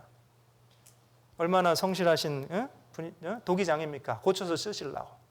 옆에 보면 수많은 점토와 진흙이 있는데 천산의 생축이 내 것이 아니냐. 모든 것이 창조주의 것인데 그 잘못 길로 가고 있는 그 그릇을 그냥 파쇄시켜 버릴 수도 있는데 고쳐서 쓰시려고 계속 우리를 괴롭게 하십니다. 그것은 주께서 나를 괴롭게 하심은 성실하심으로 말미암습니다. 그리고 히브리서 12장 5절로 7절에도요. 주께서 그 사랑하시는 자를 징계하시고 6절에 받으시는 아들마다 채찍질 하심이라. 7절 끝에 어찌 아비가 징계하지 않는 아들이 있으리요. 사실 우리에게 징계가 있다는 것은 우리를 사랑하신다는 증거 중에 하나예요. 제가 아주 쉬운 예를 들어볼까요? 이제 공항에서요. 하나는 두 명의 꼬마가 있어요. 한 꼬마 둘 다 똑같이 막 엄청 소리 지르고 막 돌아다닙니다. 근데 어떤 아저씨가 꼬마 A는 불러갖고 막 혼내. 근데 꼬마 B는요 막 돌아다녀도 아무 소리 안 합니다. 그럼 여러분 그 관계를 유추하실 수 있어요? 누가 그 아저씨 아들일까요? 에이 금방 아시네. 왜 그래요? 자기 아들이니까 징계하는 거예요. 잘 되라고. 그렇게 살면 안 되니까. 버릇이 안 고쳐지니까 혼내는 겁니다. 그래서 우리에게 징계를 하시는 이유는 뭐냐? 유익을 위해요. 신앙의 유익을 위함이다. 그래서 육신의 아버지가 너희를 징계하여도 공경하였다. 하물며 그죠? 영의 아버지일까 보냐 했어요.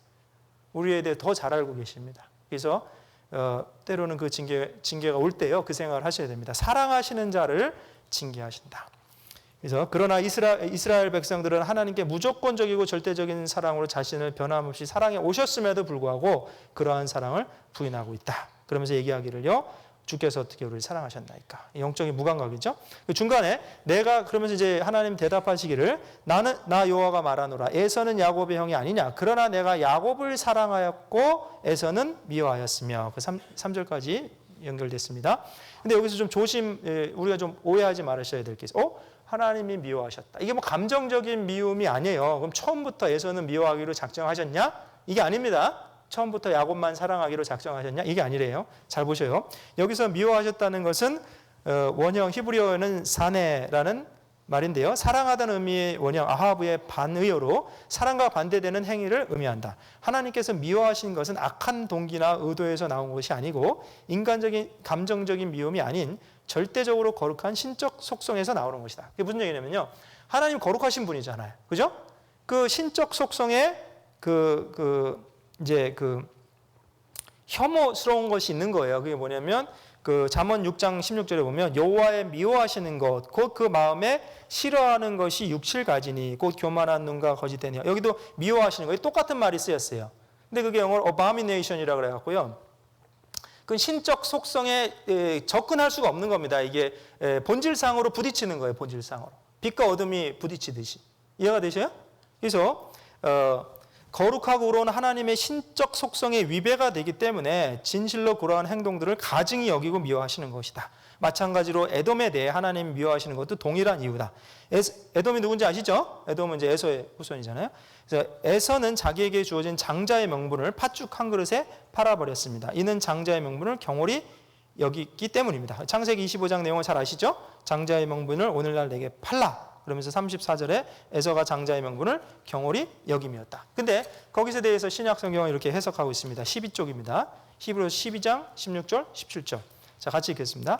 음행하는 자와 혹 한 그릇 식물을 위하여 장자의 명분을 판 에서와 같이 망령된 자가 있을까 두려워하라.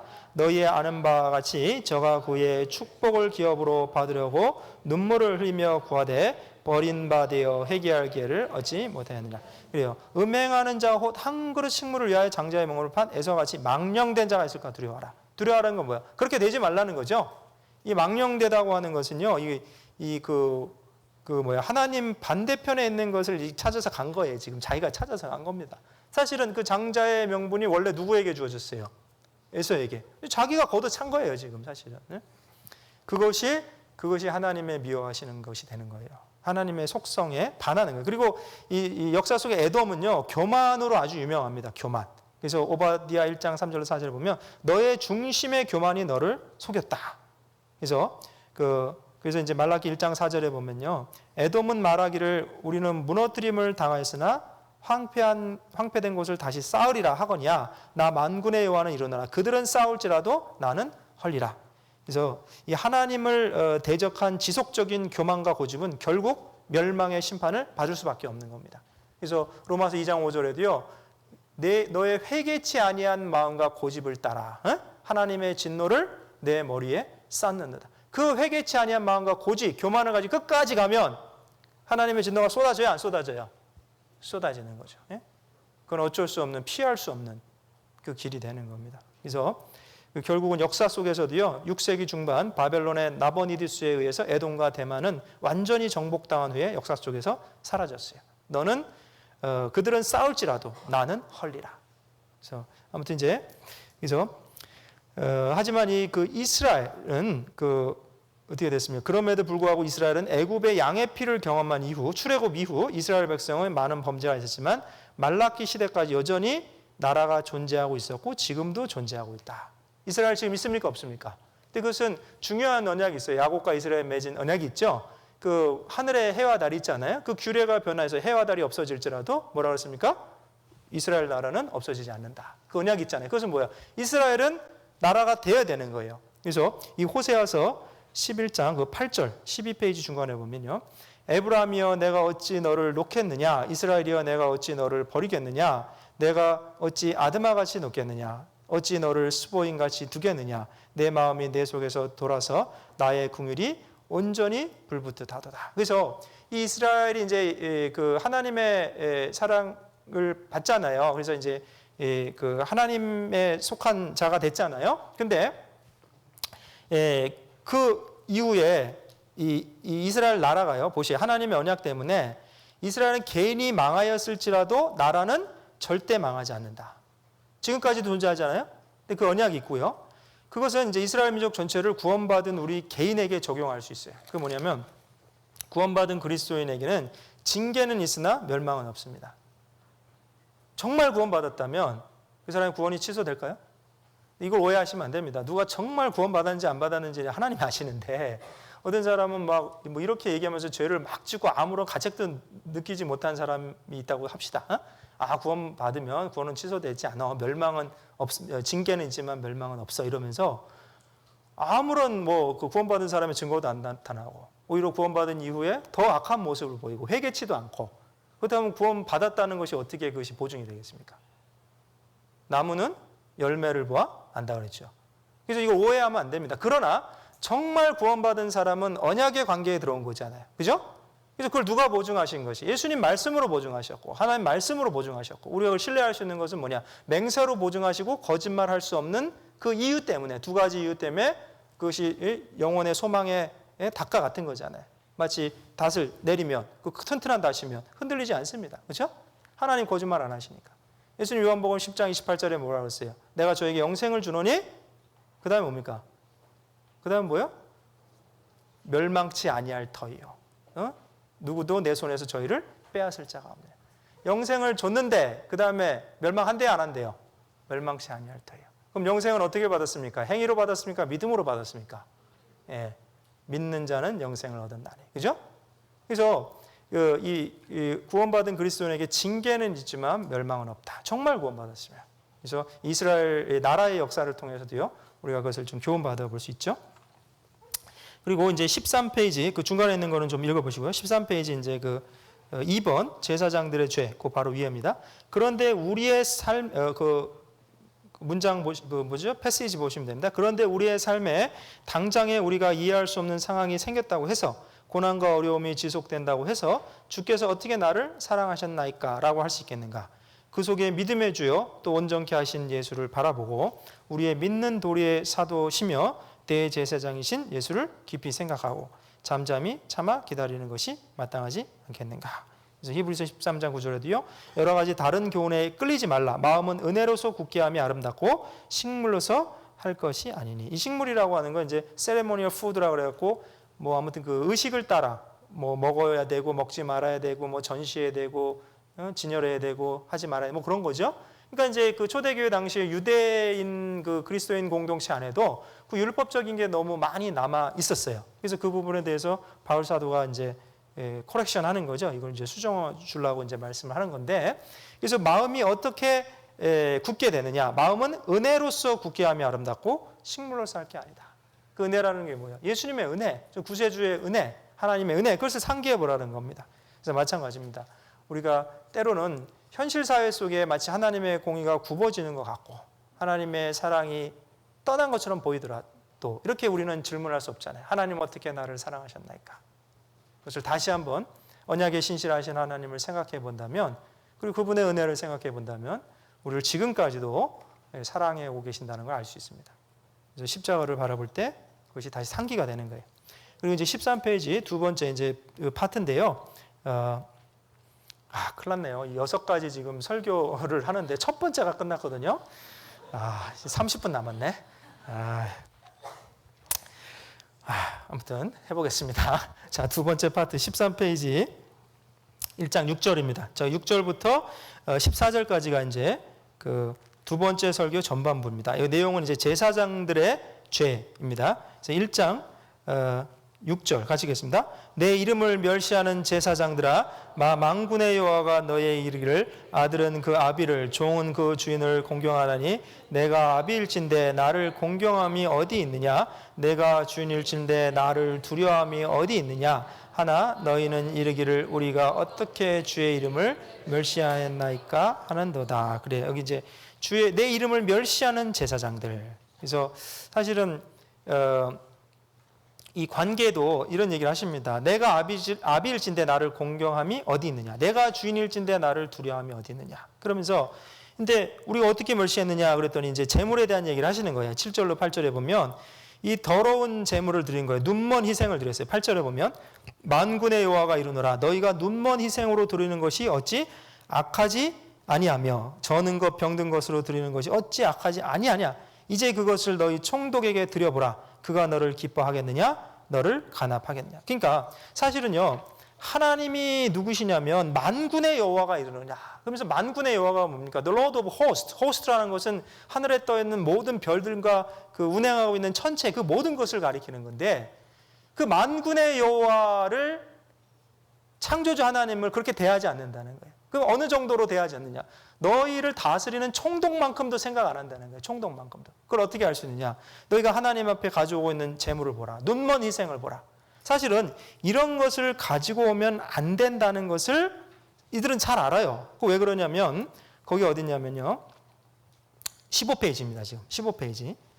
레위기 22장 20절. 무릇 흠 있는 것을 너희는 드리지 말 것은 그것이 연락되지 못할 것임이라. 지금 15쪽에 있습니다. 우리가. 그리고 뭐 거기뿐만 아닙니다. 신명기서도 그러고 율법의 여러 군데서 이 그 제사장들은요. 이런 것을 드리면 안 된다는 것을 알아요.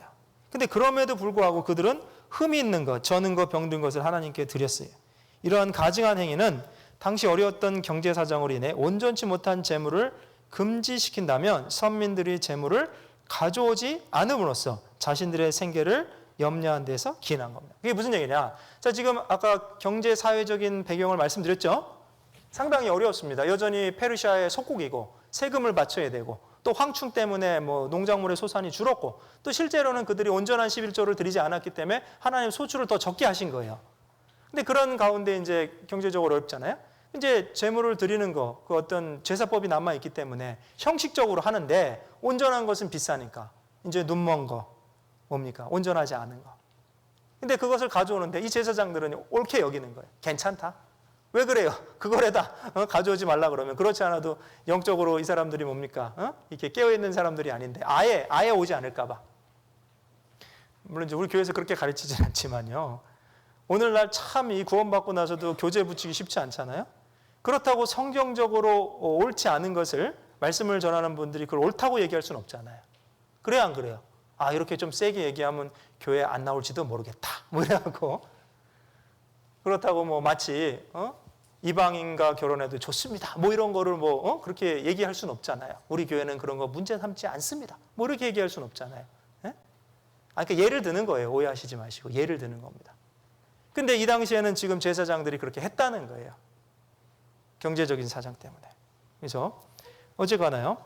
근데 지금 말라기 선지자는 그것을 지적하고 있는 겁니다. 8절에 만군의 여호와가 이르노라 너희가 눈먼 희생으로 드리는 것이 어찌 악하지 아니하며 저는 것 병든 것으로 드리는 것이 어찌 악하지 아니하냐. 이제 그것을 너희 총독에게 드려보라. 그가 너를 기뻐하겠느냐 너를 간합하겠느냐.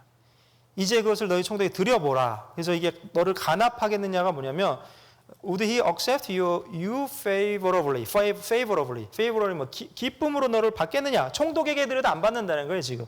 근데 그런 것을요 하나님께 지금 드리고 있다는 거예요. 사실 이제 우리가 구원받은 사람들은 하나님의 제사장이잖아요. 그래서 베드로전서 2장 9절에 너희는 택하신 족속의 왕 같은 제사장들이. 그럼 우리가 드려야 될 제물이 뭡니까? 자기 자신이죠. 그 16페이지입니다. 로마서 12장 1절 전에 말씀드렸습니다. 너희 자신을, 너희 몸을 하나님이 기뻐하시는 거룩한 산제사로 드려. 기뻐하신다는 게 뭐야? 간합하시게 드려야 되잖아요. 간합하시게. 근데 눈먼 것, 그 다음에 뭐 저는 것, 온전하지 않은 제물을 드리면 되겠냐고. 그래서 신앙생활을요 온전하지 않게 하는 거예요. 양다리 걸치기로. 한쪽은 세상에 걸어놓고 한쪽은 교회에 걸어놓고. 그래서 모든 것을 타협하는 거예요. 자기 생각대로. 말씀은 말씀이고. 어떤 경우에는 상담하러 온 형제자매들이 간혹 그런 분들이 있어요. 그거야 말씀이지요 이러는 거예요. 그럼 어떻게 하라는 겁니까 도대체? 말씀의 것이 옳지 않다고 해 있고. 그러니까요 이제 어떻게 되겠어요? 이게 마음으로 받아들여지지가 않는 겁니다. 근데 어쨌거나 그래서 우리 자신을 하나님이 기뻐하시는 간합하시는 거룩한 산제사로 드리려면 온전한 제물로 드려야 되는 거죠. 그래서 우리 이 신약성경에 보면 드리라는 말씀 많이 나오죠. 로마서 6장 12절 13절에도요. 13절 끝에 너희 지체를 의의 병기로 하나님께 드리라. 지금 우리가 16쪽에 있습니다. 페이지 16쪽. 그리고 디모데후서 2장 15절 끝에도요. 너희 자신을 하나님 앞에 드리기를 힘쓰라. 진리의 말씀을 이렇게 분별해서. 그 다음에 뭐 그런 말씀들이 많이 남아요. 근데 그 제사장들이 그러면 왜 이렇게 눈먼 제물을 하나님께 드렸을까? 그것은 하나님께 드려줄 제물을 자기가 취하고 눈먼 제물을 하나님께 드린 겁니다. 그래서 탐심 때문에 그렇죠. 탐심.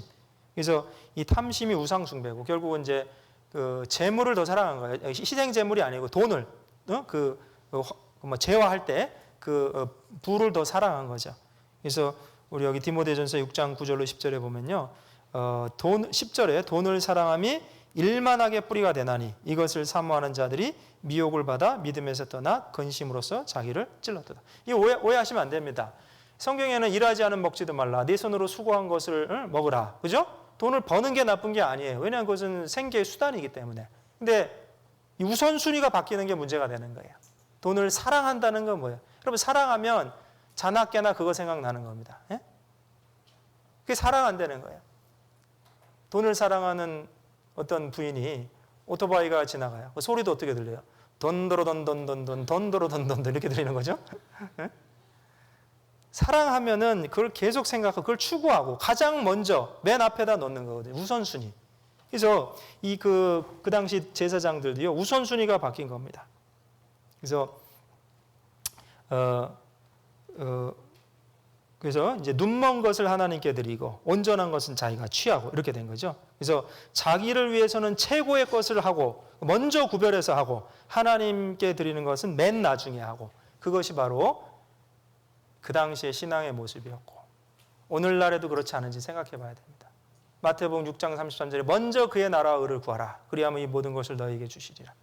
이제 뒤에 가면 이제 말라기서에 아까 말씀드렸지만 그 3장의 11조에 대한 얘기 나오는데 11조가요 다 쓰고 나서 남으면 드리는 게 아니에요. 그러죠? 먼저 띄워놓는 겁니다. 항상 그것이 모든 것이 하나님께 드리는 표라는 뜻이기 때문에 가장 먼저 구별하는 거거든요. 근데 오해합니다. 오해하는 게 뭐예요? 내가 생활에 여유가 있으면 하지요 이러면서 쓸 거 다 쓰고 남으면 하는 줄 알아요. 그것이 아니죠. 그것이 결국은 눈먼 희생이 되는 거고요. 저는 희생이 되는 거죠. 그런 태도 하나하나가 우리 자신을 하나님께 드리는 산 제사로 드려야 될 제물인데 온전한 제물이 아니고요.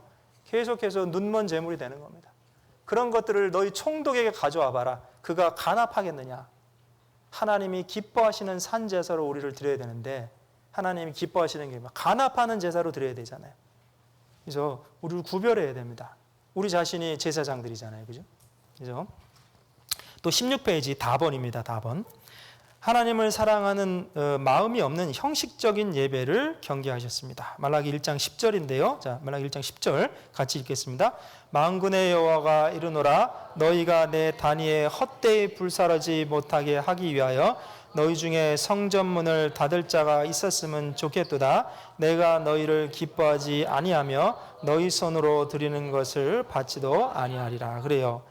하나님께서는 하나님을 경외하는 마음이 없는 재물을 헛되이 불사른다 그랬어요. 이게 이제 불사른다는 게 번제를 드리겠죠. 지금 재물을 드리는데 그건 헛되이 불사른다는 거예요.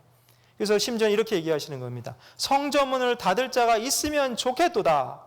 얼마나 사실은 그 마음에 참지 못할 정도까지 된 거죠. 예? 베어러블이 되는 게 아니에요. 이게 참을 정도가 되는 게 아니니까 성전문을 차라리 닫아줬으면 좋겠다 누가. 즉 마음이 없는 모든 것은 하나님이 받지 않으신다는 거예요. 그 이사야 1장 10절로 14절을 보면 비슷한 그 모습이 있습니다. 16페이지 맨 마지막이죠. 이사야 1장 10절로 14절 가지겠습니다. 너희 소돔의 관원들아 여호와의 말씀을 들을지어다. 너희 고모라의 백성아 우리 하나님의 법에 귀를 기울일지어다. 여호와께서 말씀하시되 너희의 무수한 재물이 내게 무엇이 유익하뇨? 나는 수양의 번제와 살찐 짐승의 기름에 배불렀고 나는 수송아지나 어린 양의 수염소의 피를 기뻐하지 아니하노니 너희가 내 앞에 보이러 오니 그것을 누가 너희에게 요구하였느뇨? 내 마당만 밟을 뿐이니라. 헛된 재물을 다시 가져오지 말라. 분향은 나의 가증이 여기는 바요 월삭과 안식일과 대로 모이는 것도 그러하니 성에 아울러 악을 행하는 것을 내가 견디지 못하겠노라. 내 마음이 너희의 월삭과 정한 절기를 싫어하느니 그것이 내게 무거운 짐이라. 내가 지기에 곤비하였느니라. 여러분 하나님의 성전에 예물을 가지고 나오지만 마당만 밟는다고 말씀하고 있잖아요. 무수한 재물을 가지고 나오지만 헛된 재물이라고 말씀하고 있습니다. 많은 향을 태워 올리지만 주님이 가증히 여기는 것이라고 말씀하십니다. 정한 절기에 하나님의 백성과 함께 모이는 것도 주님께 무거운 짐이라고 말씀하십니다. 우리에게도 이렇게 말씀하고 계신다면 우리는 어떻게 느껴야겠습니까? 이것이 뭐냐? 결국 마음이 없는 형식적인 종교 생활은 하나님이 견디시기 힘들다 이런 얘기예요 지금. 차라리 그 성전문을 닫을 사람이 있으면 좋겠다. 너희가 때때로 월삭과 정한절기에 모이는데 마음은 아무것도 없어요. 형식적인 그 예배의식, 형식적인 어떤 성회로 모이는 그것만 남아있는 겁니다. 그래서 아무튼 우리도 돌아봐야 됩니다. 이게 물론 교제를 자주 참석하셔야 돼요. 왜냐하면 모이기를 피하는 어떤 무리와 같이 하지 말라 그랬죠. 그날이 가까움을 볼수록 더욱 권하여 그리하라. 그럼 어셈블리, 오브 세인트, 성도들의 모임을 자꾸 가져야 됩니다. 근데 한편으로는 모임에 오긴 오지만 마음이 전혀 없습니다. 그저 마치 죄송합니다만 시계 거시기처럼 시계추처럼 왔다리 갔다리 예? 그리고 마음은 전혀 없어요. 그럼 하나님도 우리에게 이런 얘기를 하시지 않을까요? 예? 그래서 하나님 우리의 마음을 보시는 겁니다. 그래서 순종이 제사보다 낫고 듣는 것이 수양의 기름보다 낫다고 말씀하시고 마가복음 7장에서도 이 백성이 입술로는 나를 존경하되 마음은 내게서 멀도다. 나를 헛되이 경배한다 그랬습니다. 그리고 요한복음 21장 그 내용 아시죠? 그 마지막에 부활한 주님이 나타나셔서 시몬 베드로에게 그 하신 말씀 아시죠? 그래서 요한의 아들 시몬아 네가 이 사람들보다 나를 더 사랑하네. 3번 물어보시죠? 그리고 이제 베드로가 나중에 이제 얘기하잖아요. 그러하여다 내가 주를 사랑하는 줄을 주께서 아시나이다. 마지막에 얘기하니까 가라사대 내 양을 치라 하시고. 여러분 이게 무슨 얘기입니까? 주님의 몸된 교회를 섬기고 하나님의 백성을 돕는 일은 주님을 사랑하는 마음에서 우러나야 되는 거죠. 정말 네가 나를 사랑하냐? 그럼 내 양을 쳐라. 그 누구 양이라고요? 누구 양입니까? 내 양. 내 양이 누구 양이에요? 주님의 양이잖아요. 그럼 우리가 교제에 모여서 봉사를 하고요. 이제 교회를 섬기는 일을 합니다. 결국은 그 동기가 뭐가 돼야 되느냐? 그 몸된 교회의 머리 대신 주님을 사랑하기 때문에, 그죠? 그 사랑의 동기가 되면 주님의 양을 치는 거죠. 친다는 게 뭐예요? 이렇게 주먹으로 치라가 아니고, 어떤 분들 잘못 오해요. 내 양을 치라 그러니까 치는 거 아닙니다. 그래서 이제 그 뭐면 목양 뭐라 그래야 되죠? 이제 tend my lamb, 그래서 feed my lamb, 이제 먹여주고 잘 돌봐주고 그렇게 하는 거죠. 그리고 이제 또 하나 더 봐야겠습니다. 말라기 1장 13절.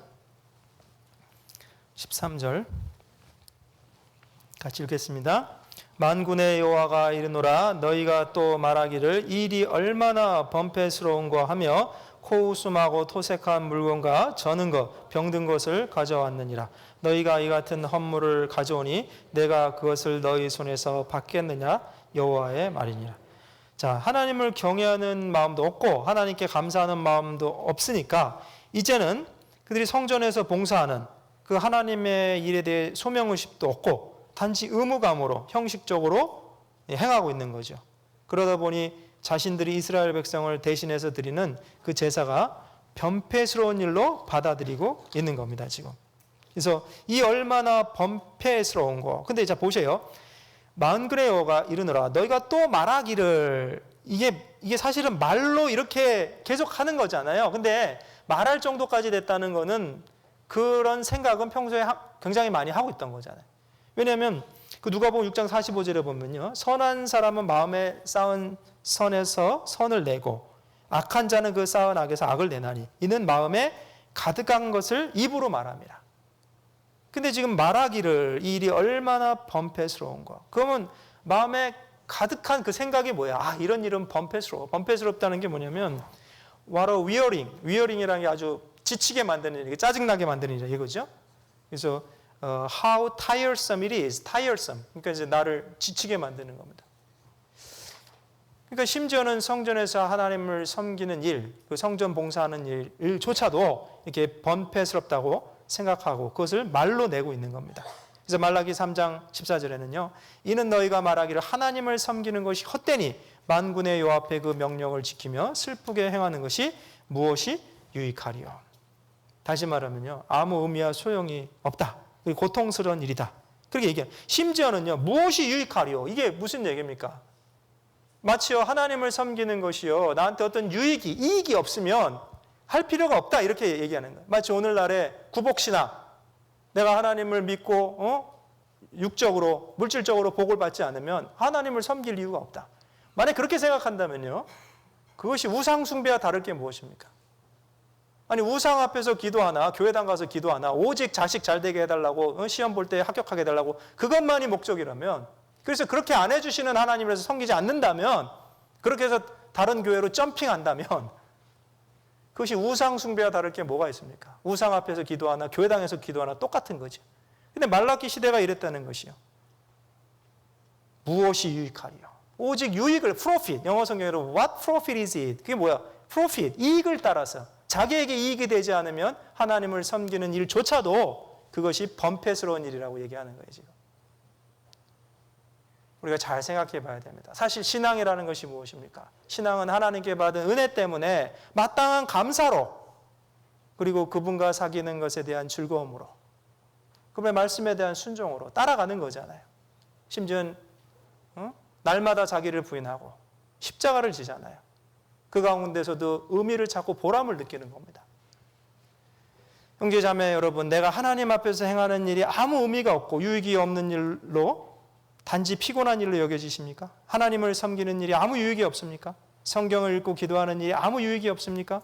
교제에 나오는 일이 범폐스러운 일입니까? 영혼을 건지는 일이 그저 짜증나고 피곤한 일입니까? 주님을 위해 봉사하는 것이 고통스럽기만 합니까? 한 푼 한 푼 아껴서 주님을 위해 사용하는 일이 귀찮은 일입니까? 속지 마십시오. 땅에서 보이는 것은 헛되이 돌아갈지라도 주 안에서 수고한 것은 헛되지 않습니다. 고린도전서 15장 58절 같이 읽겠습니다. 그러므로 내 사랑하는 형제들아 견고하며 흔들리지 말며 주의 일에 더욱 힘쓰는 자들이 되라. 이는 너희 수고가 주 안에서 헛되지 않은 줄을 알미니라. 주 안에서 헛되지 않습니다. 그래서 이제 제가 정리해야 될 것 같습니다. 그 18페이지부터는요 가서 읽어보시기 바랍니다. 근데 이제 제가 좀 정리를 해야 될 텐데요. 사실은 이제 이 내용 6가지의 설교의 내용이 결국은 이제 계속해서 반복되는 내용들이 있습니다. 너희가 하나님 앞에 이런 죄를 졌다. 그리고 돌이키라. 그리고 이제 그것을 이제 깨달으라는 겁니다. 근데 이제 계속되는 반문은 뭐예요? 우리가 어떻게 주의 법을 어겼습니까? 어떻게 하나님 우리를 사랑했습니까? 우리가 어떻게 주의 것을 도적질했습니까? 근데 거기에 대해서 하나님은 친절하게 하나씩 다 설명해 주셔. 결국은 그러면서 이제 그 메시아에 대한 내용이 자 3장입니다. 자 3장 몇 절은 더 봐야겠습니다. 3장 유인물 상관없이 제가 좀 정리하겠습니다. 3장 1절 같이 1절로 2절 같이 읽겠습니다. 만군의 여호와가 이르노라 보라 내가 내 사자를 보내리니 그가 내 앞에서 길을 예비할 것이요 또 너희의 구하는 바 주가 호련히 그 전에 임하리니 곧 너희의 사모하는 바 언약의 사자가 임할 것이라. 그의 임하는 날을 누가 능히 당하며 그의 나타낸 때에 누가 능히 서리요 그는 금을 연단하는 자의 불과 표백하는 자의 재물과 같을 것이라. 이것이 사실은 메시아의 초림과 재림을 다 예언하고 있어요. 그리고 3장에 보면 만군의 여호와가 보라 내가 내 사자를 보내리니 그가 내 앞에서 길을 예비할 것이요. 이 내 사자는 그건 저기입니다. 엘리야의 심령과 능력으로 오는 세례 요한을 얘기하는 거예요. 왜냐하면 내 앞에서 길을 예비하니까. 길을 예비하는 사자죠. 그것과 뒤에 나오는 언약의 사자는 다른 거예요. 그러면서 또 너희의 구하는 바 주가 호련히 그 전에 임하리니 곧 너희의 산모하는 바 언약의 사자가 임할 것이다. 이 언약의 사자는 뭐예요? Messenger of the Covenant. 그 약속하신 사자가 오시는 거예요. 그분은 메시아입니다. 아시겠죠? 그 앞에 나오는 내 사자와 뒤에 나오는 언약의 사자는 다른 겁니다. 이해가 되시죠? 그가 호련히 사모하는 바잖아요. 사모하는데 호련히 성전에 임한다는 게 성전이 우리가 그 잘 아셔요. 예수님 십자가에 못 박힐 때 성소에 들어가셨느니라. 아십니까? 모르십니까? 하늘 성소죠. 히브리서의 내용이 전체가 그 구약에 나오는 속죄법이 그림자고 그 다음에 예수님이 참 제사가 됐다는 걸 얘기하는 거잖아요. 그래서 땅에 있는 그 성소는 그림자의 모형이라 그랬고 하늘 성소에 들어가셨는데 예수님의 희생은 염소와 송아지의 피보다 훨씬 엑셀런트한 겁니다. 그것이 비교할 수도 없을 정도로. 염소와 송아지의 피는요 맥시멈 1년짜리 죄를 용서하잖아요. 그죠? 맥시멈이. 그것도 이스라엘 전체 1년에 한 차례씩. 근데 예수님의 피는 어떤 속죄입니까? 영원한 속죄. 단번에 성소에 들어가셨느냐. 그래서 너희의 사모하는 주가 성소에 호련히 임할 것이다. 그 말씀이 가장 핵심적으로 이제 이루어진 거. 그 외에도 학개서에도 그렇고 많은 성경에 보면 그 성전에 메시아가 임한다는 내용이 있어요. 물론 나중에 적그리스도도 성전에 앉아서 자기를 이렇게 하나님이라 하죠. 그러니까 유대인들이 속는 겁니다. 초림하시는 구세주를 받아들이지 않았기 때문에 그들이 결국 속고 적그리스도를 받아들이게 되는 겁니다. 이해가 되셔요?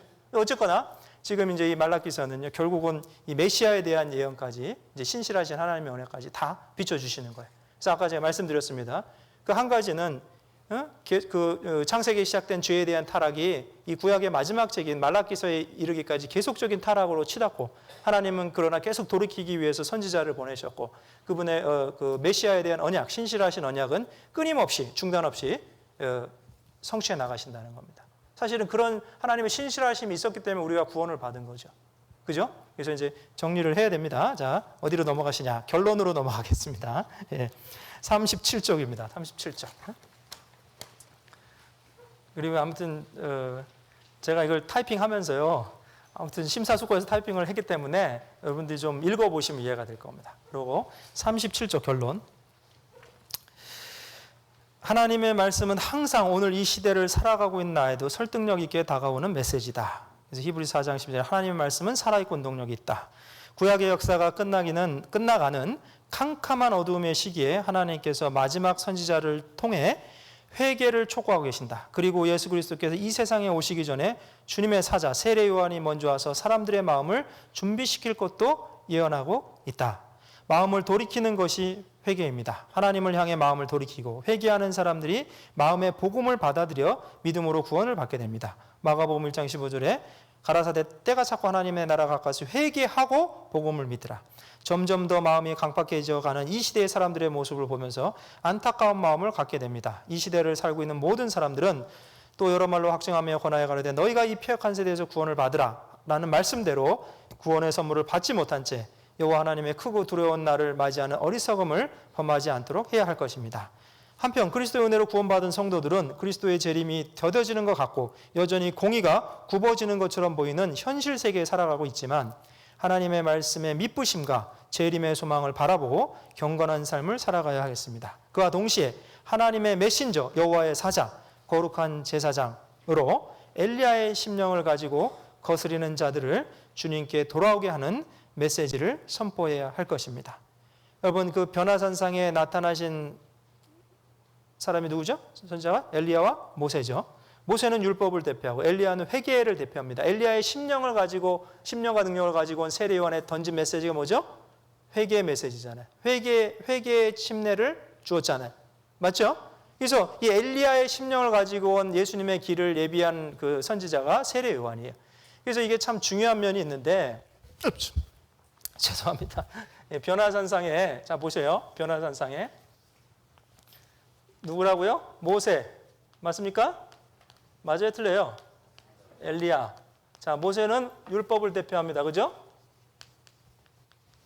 엘리야는 뭐라 그랬어요? 회개.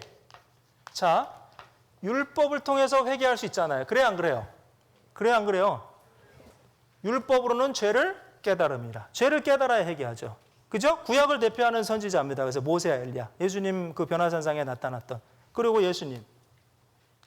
예수님 영광 중에 변화되셨어요. 예수님은 무엇입니까? 구원자잖아요. 예수의 이름이 뭡니까? 이름의 뜻이 저희를 죄에서 구원할 자이십니다. 율법으로 죄를 깨닫고 회개해서 예수님을 믿어서 구원받는 거. 이게 성경 전체예요, 이것이. 그죠? 그래서 구약 성경에서 계속 예언하는 것은 지금 보십시오. 엘리야의 심령을 가지고 올 주의 길을 예비하는 선지자. 그리고 주님은 언약의 사자. 그것이 창세기부터 말라기까지 계속 예언하고 있는 겁니다. 그러나 400년의 간격이 있었고 그 이후에 초림하신 예수님이 왔어요. 우리가 오늘날 살아가는 시대도 비슷해요. 우리가 그리스도의 제사장으로, 왕 같은 제사장으로 해야 될 일이 무엇입니까? 엘리야의 심령을 가지고 회개의 메시지를 정직하게 선포하는 거예요.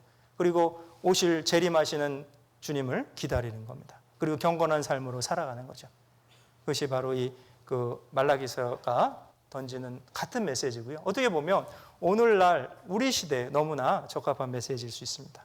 그래서 이 마지막 영광스러운 마지막 문장 보겠습니다. 영광스러운 권능의 메시아 왕국의 도래와 의인과 악인의 운명이 종국에는 분명하게 갈리는 종말론적 심판의 확실성을 바탕으로 당시 포로 귀한 신세대의 신앙갱신을 외쳤던 말라기서의 말씀은 지금도 우리들에게 끊임없이 재발견되어야 하겠다. 어찌 보면 우리도요, 여기 계신 분들이 글쎄요, 많은 신세대라고 할 수 있을 겁니다. 그래서 어떻게 보면 힘있게 복음이 전해졌던 그 18세기, 19세기, 마치 빌라델피아 교회 같은 그런 때에 교회들이 가졌던 열정, 그리고 초대 교회들이 가졌던 열정, 우리도 가져야 되잖아요. 근데 그 열정이 식어지고 있다면 신앙의 갱신, 그 다음에 회개가 필요할 겁니다. 그래서 이 말라기서가 오늘날의 어떤 시대적 텍스트와 함께 우리가 재해석해서 우리에게 적용한다면 많은 교훈을 주실 거라 생각합니다. 좀 부족한 시간에 부족한 입술로 증거하다 보니까 여러 가지 좀 부족했는데 아무튼 여러분들이 개인적으로 또 유임을 참고하셔서요 묵상하시면 좋겠다 싶습니다. 같이 기도하시겠습니다. 하나님 감사합니다. 또 오늘 하나님이 주신 구약 성경 39권 중에 한 권인 말라기서를 통해서 하나님의 뜻을 상고해 보았습니다. 참으로 그 당시 참으로 주님의 초림의 약속이 분명했지만 그것이 더뎌지는 사회적 분위기 가운데 소망을 잃고 영적인 타락 가운데 살아갔던 유다 백성들의 모습을 보면서 또 저희가 교훈을 얻습니다. 저희 마음에 또 주님께서 구원해 주신 은혜를 상기하고 신앙의 열정을 회복해서 이 마지막 때에 엘리야의 심령으로 세례 요한이 던졌던 메시지처럼 하나님의 그 사자로서 메신저로서 역할을 올바로 해나갈 수 있도록 도와주시옵소서. 여기 있는 모든 형제자매들 주님께서 귀히 쓰시는 도구로 주님 오시는 날까지 귀하게 사용해 주시기를 또 간절히 기도드립니다. 오늘 함께 하여 주신 것도 감사드리며 또 돌아가는 발걸음도 지켜주시기를 간절히 기도드립니다. 이 모든 기도 우리를 구원해 주신 예수님의 이름으로 기도드렸습니다. 아멘. 네, 감사합니다.